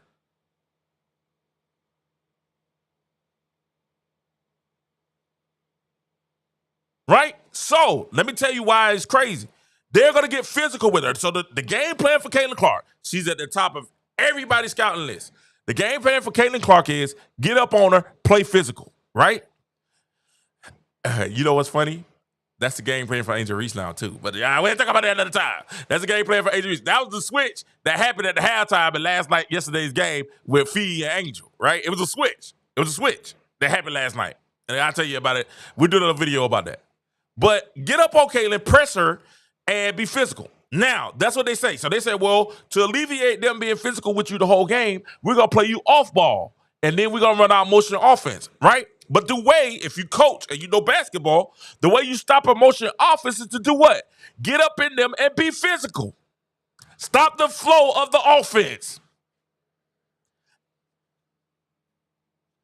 We got to grab hold, stop the flow of the offense so they can't run off the screens.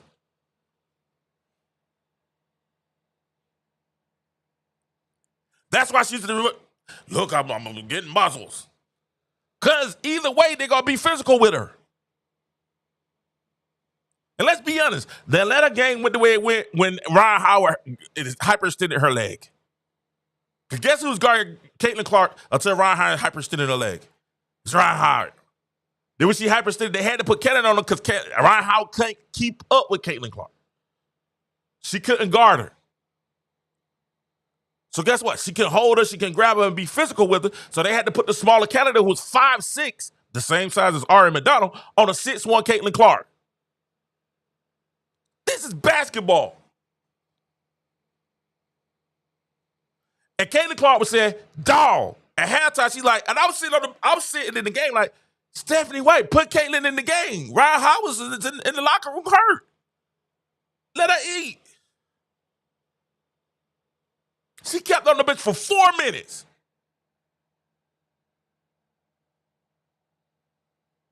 Let her eat. Let her get some camaraderie. The people that came out with a positive nature from that said, man, the more they play together, the more they start feeling together, they start seeing, hey, man, we back with Caitlin, blah, blah, blah, blah, blah.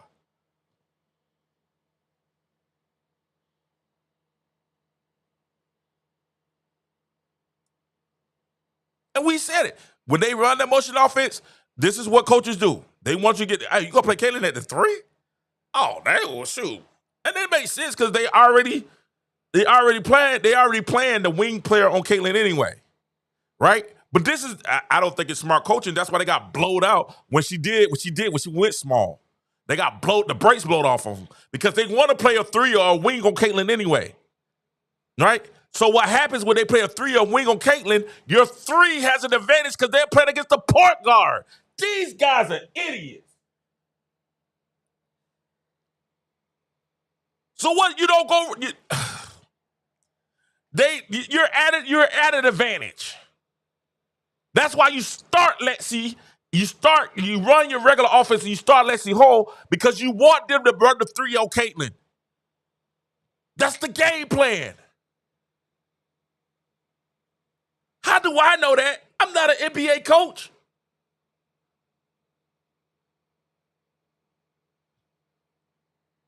The whole game plan on Caitlin is get a wing player that has some length to him and some athleticism and put her on Caitlin and let her guard Caitlin. That's why Ryan Howard was guarding Caitlin until she got hot. That's the game plan. And you guard her 90 feet. Why? Because Caitlin is 6'1". If you put a small guard on her, she's going to do what she did to Canada all second half. She's going to bully her. She can see right over and pass wherever she want to pass to.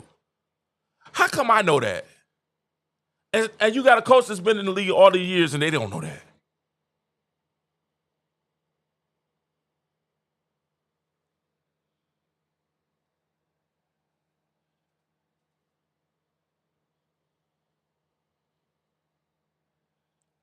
Bro, I've never seen go. Listen, not only that, I've never seen. Listen, I don't know if you saw earlier. I know the video was messed up. We sat there and watched Tyler Marsh tell Angel Reese, "Hey man, listen, we're gonna give you more responsibility. We want you to bring the ball up court. We want to keep the ball in your hand." I'm saying, Angel Reese. But Stephanie White is saying the opposite. She said, we need to take the ball out. We need other ball handlers. This is her words verbatim. I like having other ball handlers out there with Caitlin to keep the ball out here and to move the ball around. I'm like, I've never seen it before. The only time I've seen it, I've never seen it before. I've never seen a basketball player that has a point guard like Caitlin Clark. You got a Steve Nash. They don't sit there and say, Steve, get the ball out your hands and give it to somebody else. Let Sean Marion bring the ball up. Never. Jason Kidd. Oh, man, Jason Kidd, get the ball. Jason Kidd had Vince Carter. When Vince Carter was in Canada, Vince Carter was bringing the ball up. Right? When he was playing in Canada, Air Canada, Vince Carter he played the wing, but there's sometimes they run that solo for Vince Carter. Hey, break it up. When Vince Carter was in New Jersey, it was Jason Kidd. Hey, man, get the ball to Jason. Why? Because you had a transcendent passer. Byron Scott could dribble, but you better get that ball to Magic.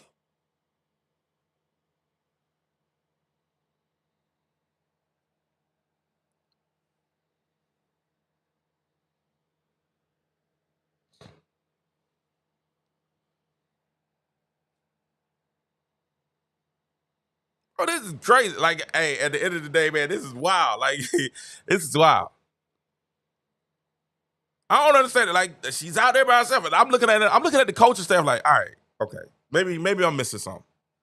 Like, sometimes we can overcomplicate things in our lives, right? Let me give you the key for today. Sometimes we can overcomplicate things in our lives. We can overthink it. I'm an analyzer. I analyze everything. As y'all saw earlier in the video when I analyzed what they said, we can overcomplicate things in our life. But sometimes it's just being simple. Taking a step back and taking the simple approach and say, this works.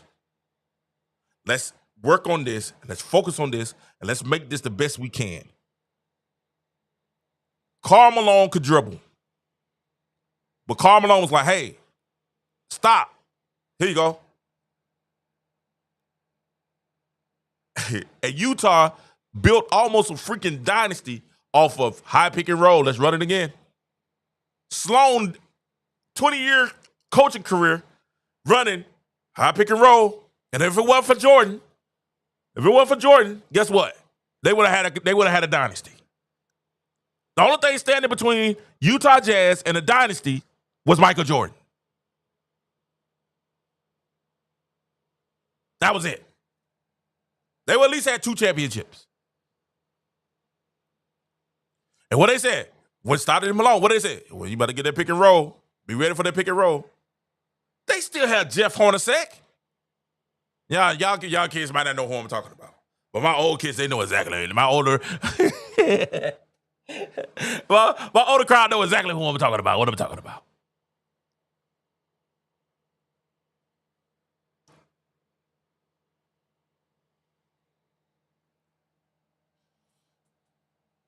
You know what I'm saying? Not to mix it up. I'm not saying that. That's not what we're saying. We're not saying not to mix it up. But in the clutch, you give her the ball. Hey, man, get out of the way. Figure it out. You're a special type talent. We win and lose with you. If we lose, listen, man. Hobbo says what I should have said. Tyler Barsh got up in the postgame and said, win or lose, we're going to play through you. We believe in you that much. Where is that with Caitlin? You know what they keep saying? We got everybody else out here that can help us win. We got so many scorers that had you in the first round. You got so many scorers that the year before she got there, y'all was picking first. Y'all hadn't been in the playoffs, what, 6, 7 years?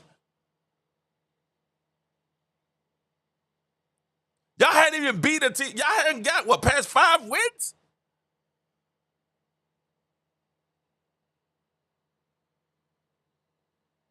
Thank you, Charlie, man. I appreciate you. Charlie, where are you at? Everybody put where they are. Charlie says it's 3 o'clock. My bad, guys.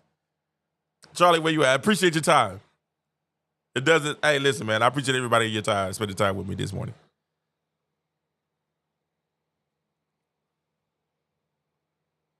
I don't know, man. Like, she's out here by herself. She's out here doing the thing. The franchise, oh, God. The franchise is out here, and they're having Caitlin out here like, yo, Let it ping from side to side. Ping the ball from side to side. Let it ping. I was like, yep, that's motion offense all day. That's the consensus of a motion offense is get the ball out your hand, the ball move from side to side until you find the person that's open. It's not about matchups. She said that in the post game. She says we're not looking for the matchup, the advantage in matchups. That's not the offense. They're not looking for the advantage. They're looking for the screens and the rollers to get the reader defense and make the proper read to score the basketball. That takes patience and time. That is not what Caitlin excels at.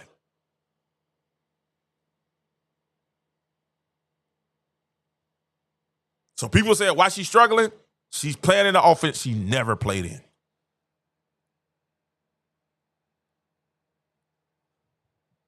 The other coaches that she had that she was successful under, Lisa Boulder, was like, hey, we only going where she take us. You know what I'm saying? Hey, we only going where she take us. Take us on. They were the two back-to-back Final Fours. We only go where she take us. 2 back-to-back national championships. Lisa Boulder's like, hey, we only go where she take. Hey, put the ball in her hand, let her go. Let me go and tell her, hey, we only go. You know what Lisa Boulder told her? It's a privilege to have this pressure. Not, we're going to alleviate the pressure. It's a privilege. I'm like, God, I need to write that down. That's crazy. That's something y'all write that down. It's a privilege to have the pressure.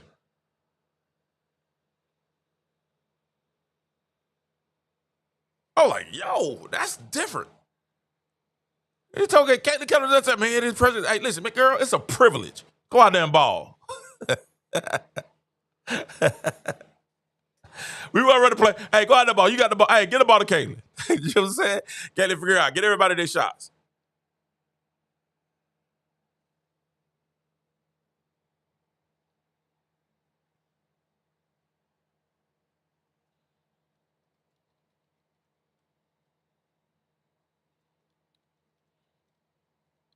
Get everybody their shots.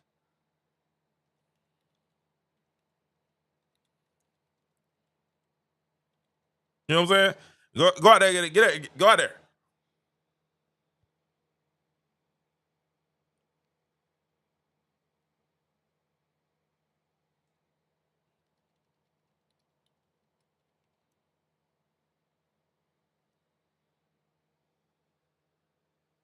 Go out there, get it. And guess what? And Kate Martin still made it to the WNBA. She was still able to be successful and make it into the league.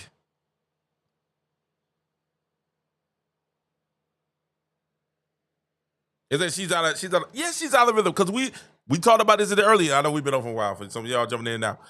She's out of rhythm because guess what? She's not playing the offense that she's used to playing.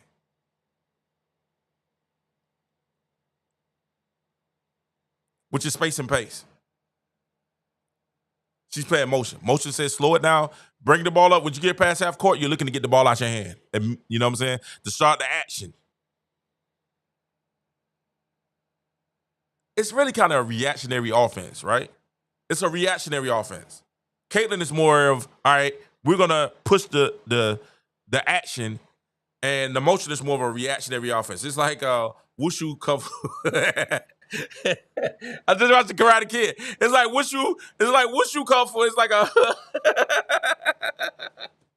it's like wushu. It's like Karate Kid versus Cobra Kai. You know what I'm saying? Oh, I gotta make a video of that. That's what it is. And Stephanie White is Dagusa is Miyagi-Do karate. You know what I'm saying? That's what Stephanie White in the most offense is Miyagi-Do karate. You know what I'm saying? Hey, it's the reactionary. You flow and all that. That's Stephanie White's offense, right? Caitlin Clark is Cobra Kai. Strike fast, strike hard. So, you know what I'm saying? We gonna hit you first. We gonna bust your nose first and we gonna go get you. You know what I'm saying? Get you on your heels. That's the greatest analogy I can make of the two. So you got Caitlin Clark that's Cobra Kai and she's trying to Stephanie White is trying to teach her Miyagi Do. You know what I'm saying? Oh, I know that's all right, that's what's going on, right? And those who are in a part of the KKU, y'all understand exactly what I'm talking about. You know what I'm saying? So this is what's happening. As she's caught in between two disciplines.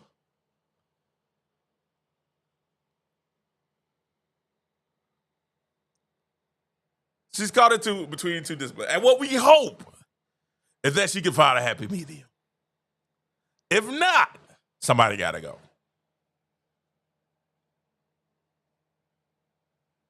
If not, somebody has to leave. Somebody got to get it. Somebody is a chopping block that has to go there. Come on now, y'all got to give me thumbs up for that Karate Kid analogy. That was beautiful, right? That was beautiful, right? That came out of nowhere. You know what I'm saying? I'm going to clip just that piece because I thought that was amazing. That was off the top. That's off the top of the dome. You know what I'm saying?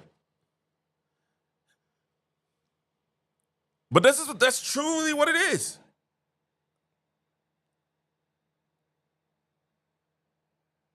The motion offense is an attack, is a slow it down, be methodical, and let's react. Let's react to what if they do this, we're going to do this. If they do that, it's flow. It's Miyagi-Do. Miyagi-Do karate. But Caitlin is used Lisa Boulder. Yeah, that's how they had on the black and go. Let's go. They had on the black and go. Lisa Boulder was correct when they was Cobra Kai. Straight fast, straight hard. Run. Get up and down the court. Cobra Kai. You know what I'm saying? That is hilarious to me. That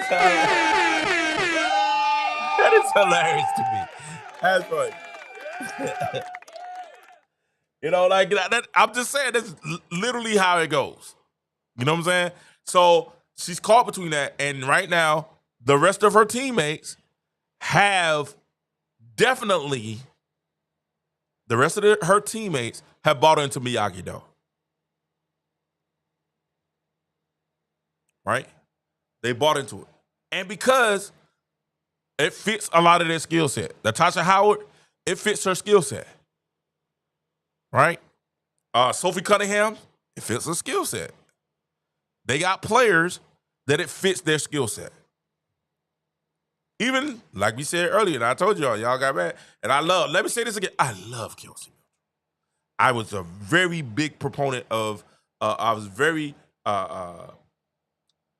happy that she resigned to the team. Happy, and I still am.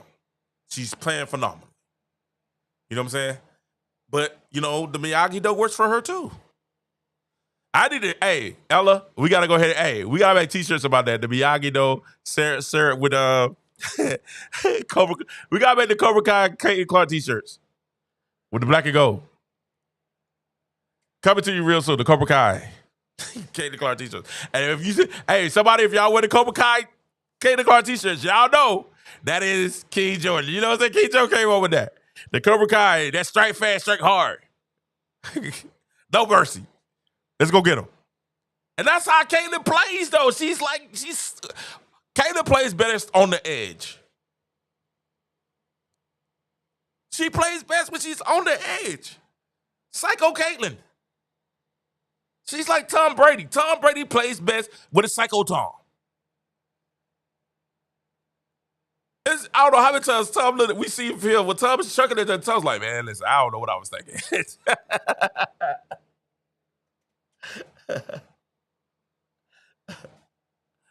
I don't know what I was thinking.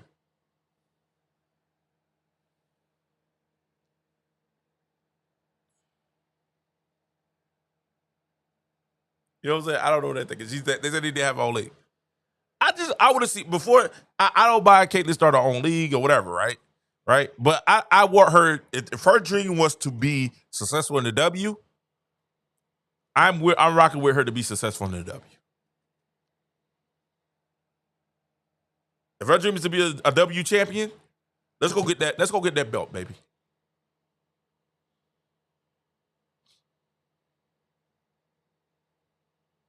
Let's go get that belt. Lynn Dunn. They talk about Dunn in the chat. But this is what we have, guys. Ladies and gentlemen, this is what we have. We have Caitlin Innes out there, and the team is starting to buy into Stephanie's thing. And you got to admit, we talked about early in the year being the schism, and the players like each other. They do like each other, right? But now you got 4 to 5. You got Colson, Sophie Cunningham, Natasha Howard. What's the one? I don't even like.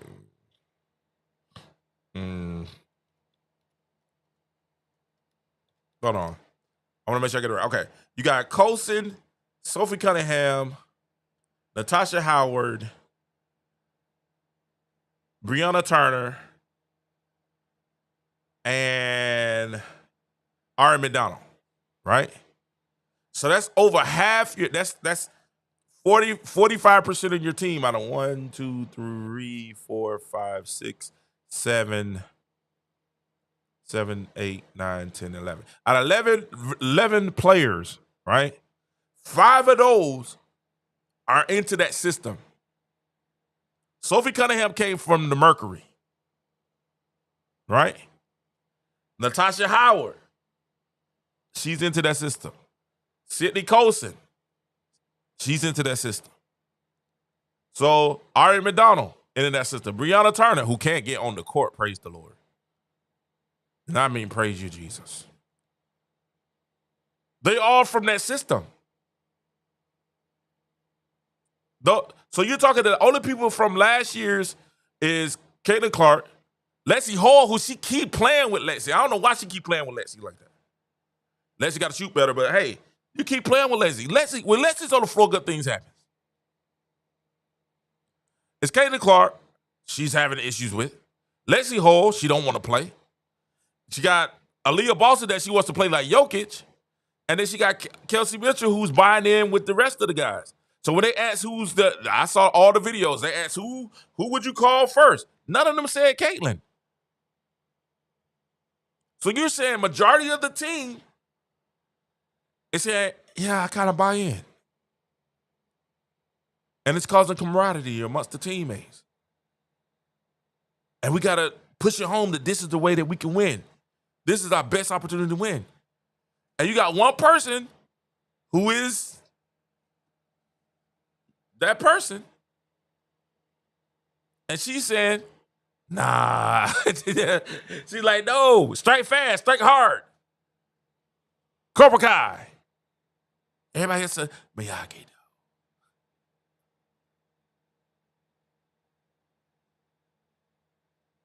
It's crazy, man. It's interesting to see.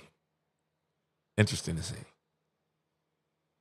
It's interesting. Man, I can't believe that y'all stayed up with me for 4 o'clock this morning. You said hit the like and subscribe, baby. Like and subscribe. Everybody hit that like and subscribe right now. Hit that like button. I told my wife I was going to be like, what was the guy? I might have to leave y'all a while.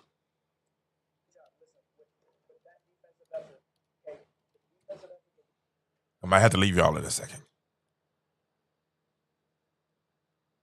Y'all saw the guy last night, the UFC fighter, after he won the fight. Please tell me y'all saw that. I told my wife I was gonna do. They said, what you gonna do? Where you going now that you won the fight?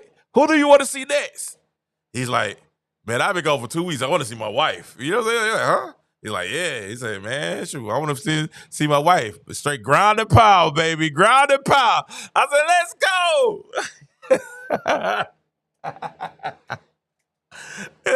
His wife was over there looking like a white muffin. Ground and pound, baby. I was like, yo, that's crazy.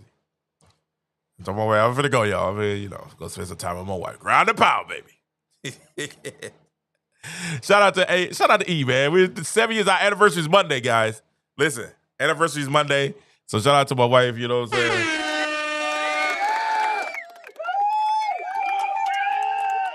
How she puts up with me, I don't know.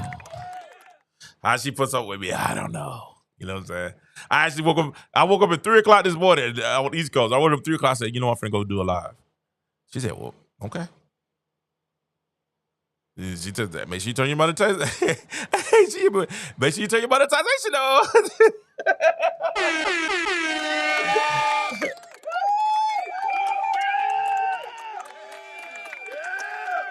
Listen, we're gonna have to provide positive energy. We're gonna have to provide positive energy. We got to stay positive. We're gonna stay. I would. People are like, oh, can you get off the Caitlin Clark? No, I'm not getting off the Caitlin Clark ship. I'm more on it now than ever. I'm more supportive of it now than ever. You know what I'm saying? I'm more supportive now that I started to really see what's going on and how it's going.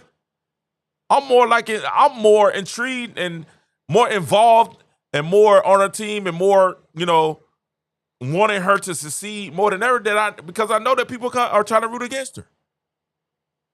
I'm still rooting for Indiana. You know what I'm saying? Indiana wins. Yes, that's it. Even though Caitlin's my favorite player, I want them all to succeed. But you can't sit there and say, hey, man, it's for the good because I'm looking good, and then your teammate is not looking good. You know what I'm saying? Because if Caitlin was scoring 30 and then Kelsey, you only getting 10, you're going to feel some type of way. Aaliyah, you're going to feel some type of way. If they icing you out, you're going to be like, they icing me out.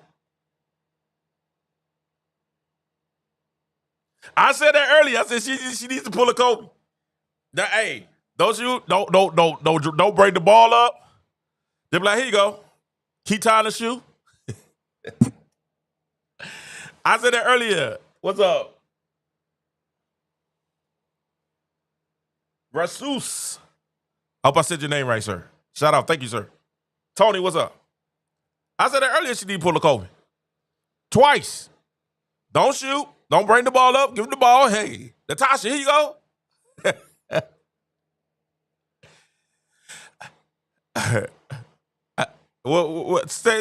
Stephanie called. She said she wanted Aaliyah to be Yoke.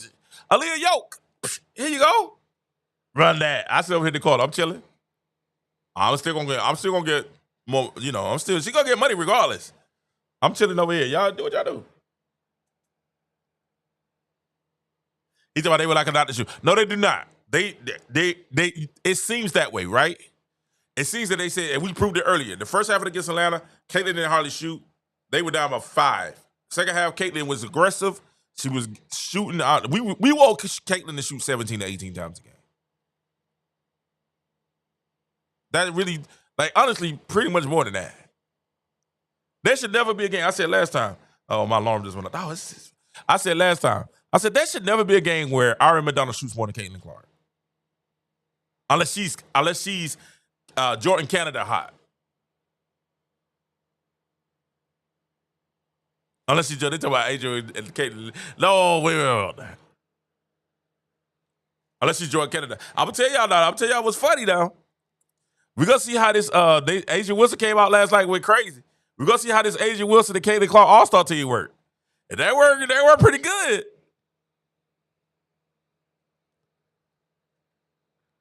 We might give a Jackie Young, a couple of picks for Caitlin Clark.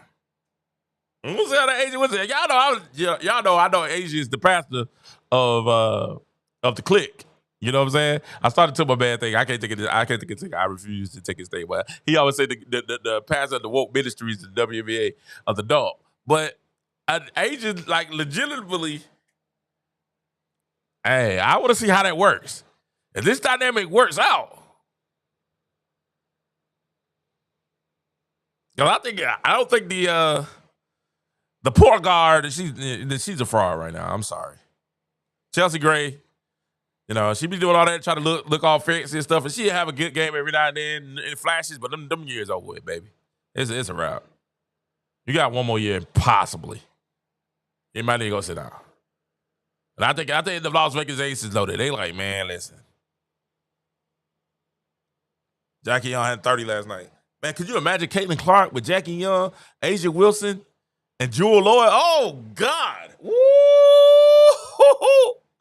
Hey, make that happen. Hey, matter of fact, they could give up Jewel Lloyd, give them Chelsea Gray, Jewel Lloyd, and a first-round pick for Caitlin Clark. Las Vegas Aces, let's make it happen. Man, please. Las Vegas Aces is a championship team right now. They're going to win another 3 championships. Don't get it twisted. Y'all put Caitlin Clark over there with Asia Wilson. All the problem is Asia Wilson might start talking about, her white privilege. And that's how you be like, come on, Asia, man. Are you trying to win championships? Are you trying to be are you are you trying to win championships?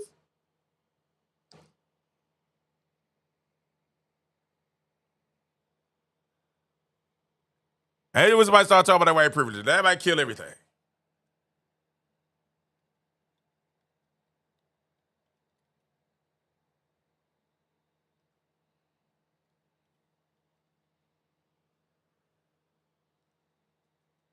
And that would be beautiful, though.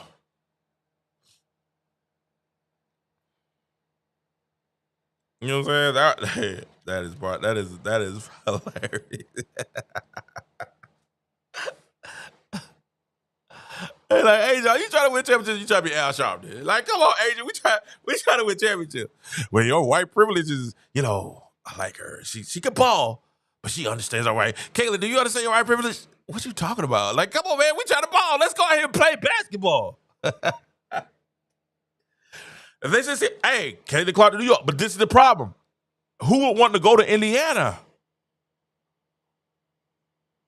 Y'all keep talking about who was Caitlin Clark. Who want to go play for Stephanie? Y'all know Stephanie was having issues at Phoenix. That's why they fired her.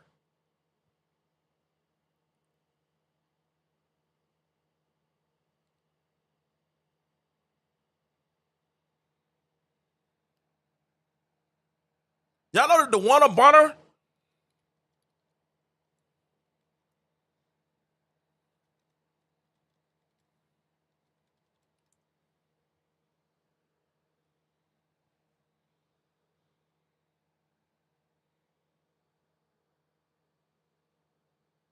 It didn't work.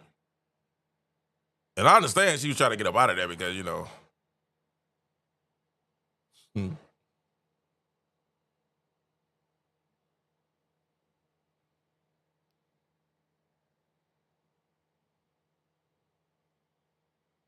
I understand it didn't work.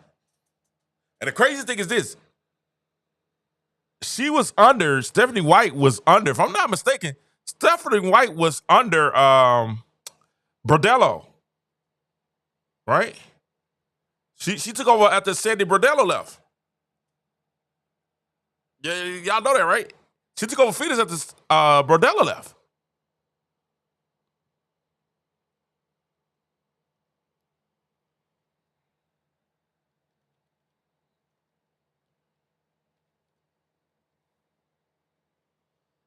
And that's a true story. And then look who Caitlin said that she want to play for. Does Bordello want out? I want to know what offense Bordello won. And there's a lot of teams in the W that run the motion offense.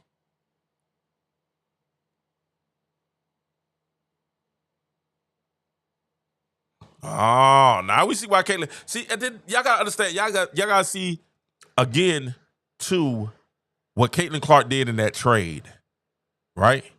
If you know what the Minnesota Lynx run, see, because hey, I've been trying to tell y'all, Caitlin is smarter than what y'all think. Caitlin, even they asked Sophie about Caitlin, and someone said, I don't know what that girl been thinking. She just thinks differently.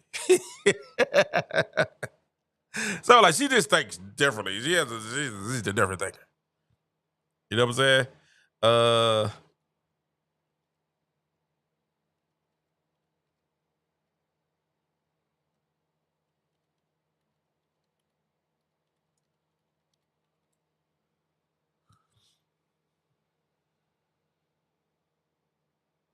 Yep.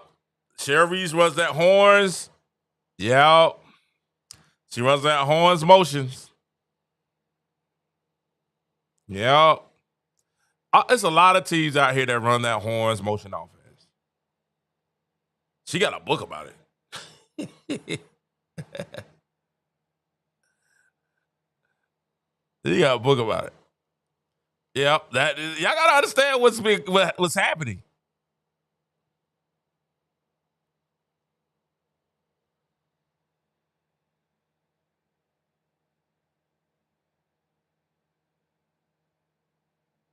Y'all gotta understand what's happening. That wasn't just, hey, I don't like you.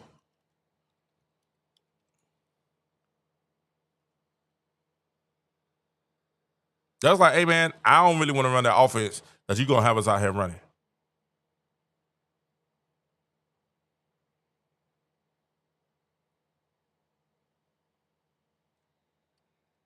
And she said it. She said, hey, Perdella's she's gonna have pace and space. We'll be able to play up tempo, shoot threes, and make a decision, quick decision. That's what Caitlin wants to play. That's crazy because,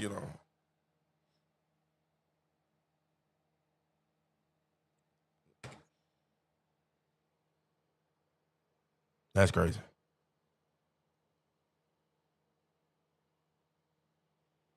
I love you guys. Thank you guys so much for being with us tonight.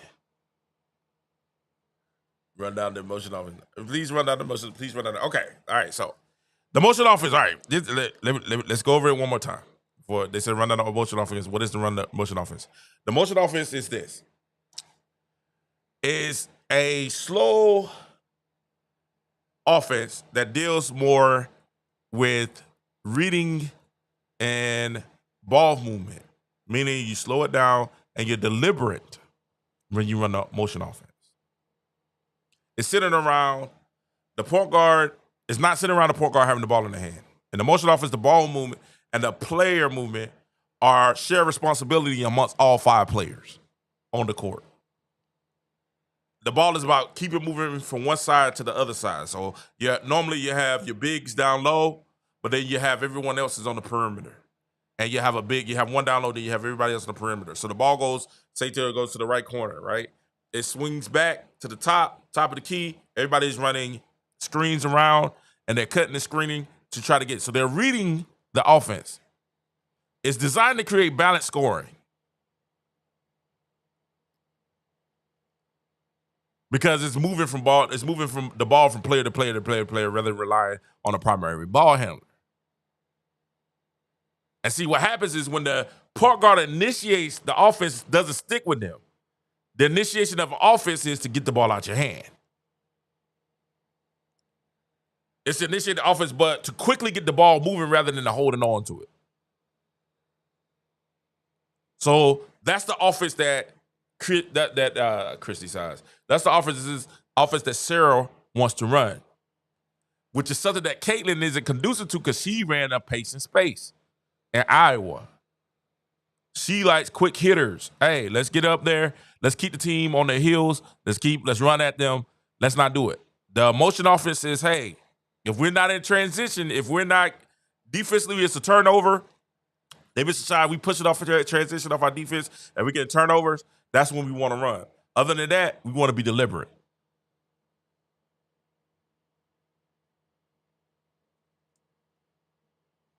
And see, Jelani, a lot of people got at Howard about that, but that's a part of the motion offense. That's why I was mad. People like, well, Howard was she's the op, and I'm like, no, she's running the offense. She's running the system. The system is for everybody. We proved that earlier. Stephanie White said herself, she wants Aaliyah Boston to be a ball handler. She wants her to be Jokic, and we're like, what? And it works unless you have somebody who is Caitlin Clark. That's why everybody keeps saying, even the coach Peck said it, and we dogged her for saying it because she's like the team is better without Caitlin, right? And what she's saying is the offense looks more fluent without Caitlin because Caitlin doesn't play that offense. That's not what she's used to playing. She's pace and space. Take it out the rim. Let's go. Let's run. Run the court with me. I find you. If you open, I find you. I'm going to put us in the best position to win. Best position to score. That's not what motion was. Motion really wants to ugly the game up. They want to muck it up, slow it down, slow the pace down, play good defense, turn the ball over, get the ball down the court, slow it down, run your offense. It's a half-court offense.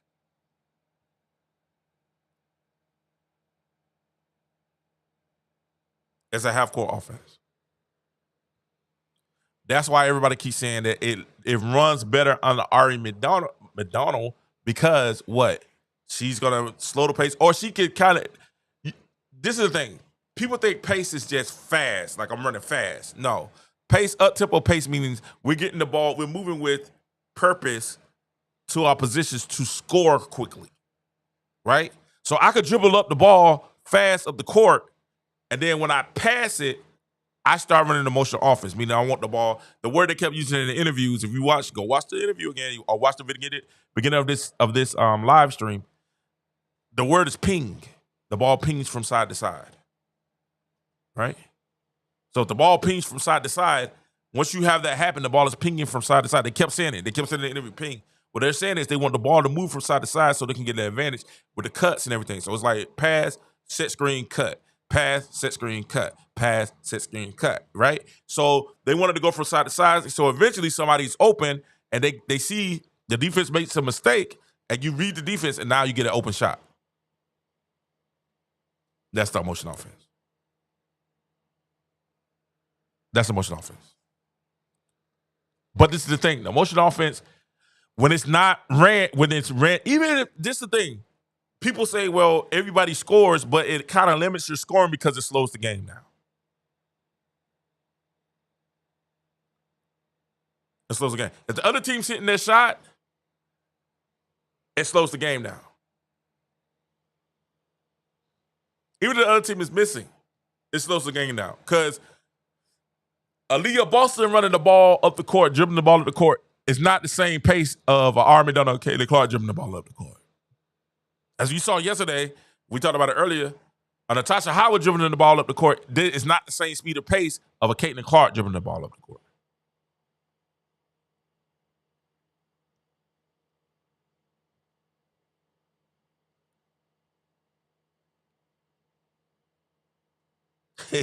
Tony said he over it. They ops. They all ops. That's crazy. But that's what the motion offense is, and that's where the disagreement is going on. That's why everybody keeps saying, hey, we don't understand why y'all hired this coach to begin with, because she's coaching a style that Caitlin isn't familiar with. So we really going at the front office saying, okay, why did y'all do this?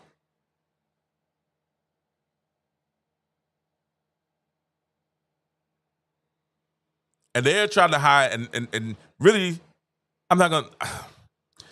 They're saying, hey, it helps hide the fact that they're guarded her 90 feet. So we bring Ari McDonough up and let Ari bring the ball up, and Caitlin plays off the ball. But they're putting Caitlin at the 3, which doesn't make sense to me. Now, that's to me. To me, it doesn't make sense. Because what happens when you put Caitlin at the 3 and you running Kelsey and Ari, you got a 6'1" Caitlin. They already want to put a wing on Caitlin. So they're going to put the if you watch the games and you pay attention, I'm going to say it one more time. We watch the game, pay attention. The game plan is to be physical with Caitlin Clark. So you want to put a taller wing player that can slide their feet, and you could put them on Caitlin. Now she has to try to get by that wing player, and you're going to guard her 90 feet. Now if she goes to the corner, then you're going to run a diamond, and you're going to trap over in the corner.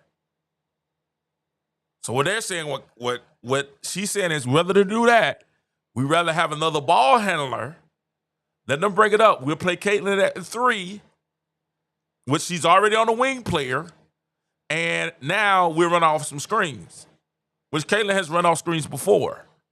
But the problem with that is, we play in the WNBA. And with the coaches in the WNBA and the Atlanta coach, if y'all watched the game last time, the first half, they were calling fouls on Atlanta. What were the fouls? Holding fouls. Because they know, hey, we're going to get up into Caitlin and we're going to play physical. So either way, she's going to get up and they're going to get up into her and play physical. Either way. But you also helping them because you're taking the ball out of the most dynamic player's hands. You can run the horns, have her come out and come around, and then she get the ball up there. That's cool. But by the time you get in there, you've ran seconds off the shot clock. And if you know anything and you do the statistics like we did, Caitlin Clark shoots at a 40% when she shoots early in the shot class. Them long 25, the 30-foot threes, she shoots at a better percentage when she's shooting early in the shot clock.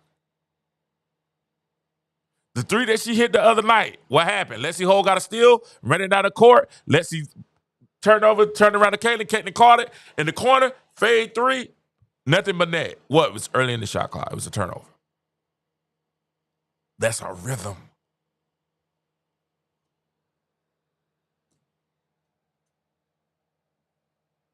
And truth be told, if Caitlin Clark is getting you 20 points and 10 assists, nobody's beating you.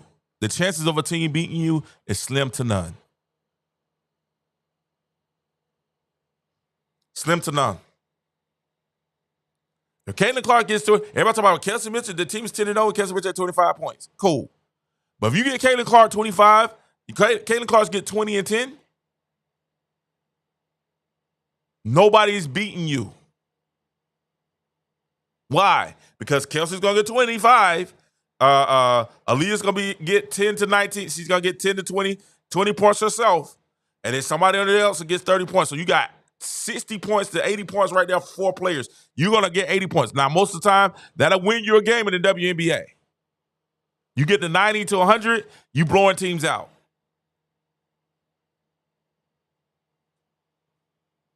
I'm out. Listen, thank you guys so much. I appreciate you guys so much. Thank you guys so much. We will come back. I thought about legitimately doing a how would you guys be interested? How would you guys be interested if we did a live stream? And we live stream and watch the game together. Thumbs up if you would like that. If we live stream and watch the game together. And at 1, I might go live at 1 and just live stream with the game and we just talking this and enjoy the game and we just chat together at the live stream. Thumbs up if you're down with that. Listen, I appreciate everybody. I thank you for your time. To August, to Tony, to Brachet, Edward, to those who stuck with me for the dog to hold on 2 hours and 30 minutes. Thank you guys. If you took time out to be a part of the chat, time out to watch, I appreciate it. I don't take it lightly. I appreciate you guys. If you don't mind hitting the like and subscribe, you guys make it happen. You guys are changing my life. I love you guys so much. I am King Joe. We'll see you guys soon. Thank you for watching the King Joe Show. Love you guys. We'll see y'all today. Let's go, Fever. We talk, but hey, we got faith. I hope they find a happy medium. And we need to get these W's. We need to get these W's tonight and against Connecticut. We got to get these 2 W's here. We got to get these 2. All right? 2 weak teams. Let's beat them. Dallas is going to come with the rookies. And the rookies be running now. They do their thing. So they're going to come with Paige and the rookies. So look for that. We get that done. They got the Fab. I call it the Fab 5, but it's 4 rookies, and I think the center's a 2nd-year player. So they got the Fab 5 out there. So we see how that goes. I appreciate you guys so much. Y'all have a great day. We'll see y'all a little bit later. Peace. And all about the power, what you checking for? When the Lord done bless me and you see me dripping, and watch me flex. What you flexing for? It ain't about $1. What you stressing for? And all about the power, what you checking for? When the Lord done bless me and you see me dripping, and watch me flex. Style living, I've been forgiven. I used to get my flex from cooking stones in the kitchen, kept my fiends twitching, stayed on my business, pulled a dime out my hat like I was a magician. Them haters stay hissing, them haters still hissing, like haters grew when I sold out to be Christian. Ain't materialistic, just a brother on a mission. Don't get mad at me, cause I'm blessed with a vision. God is my provision, he speaks and I listen. Your beating's better than sacrifice, that's how I'm winning. I stay on my Thanksgiving, see my shine glisten. What you call flexing, I call it Christ style living. What you call flexing, I call it Christ style living. King Joe Show. Make sure you like, subscribe, and come back for more bold takes, where truth wears a crown.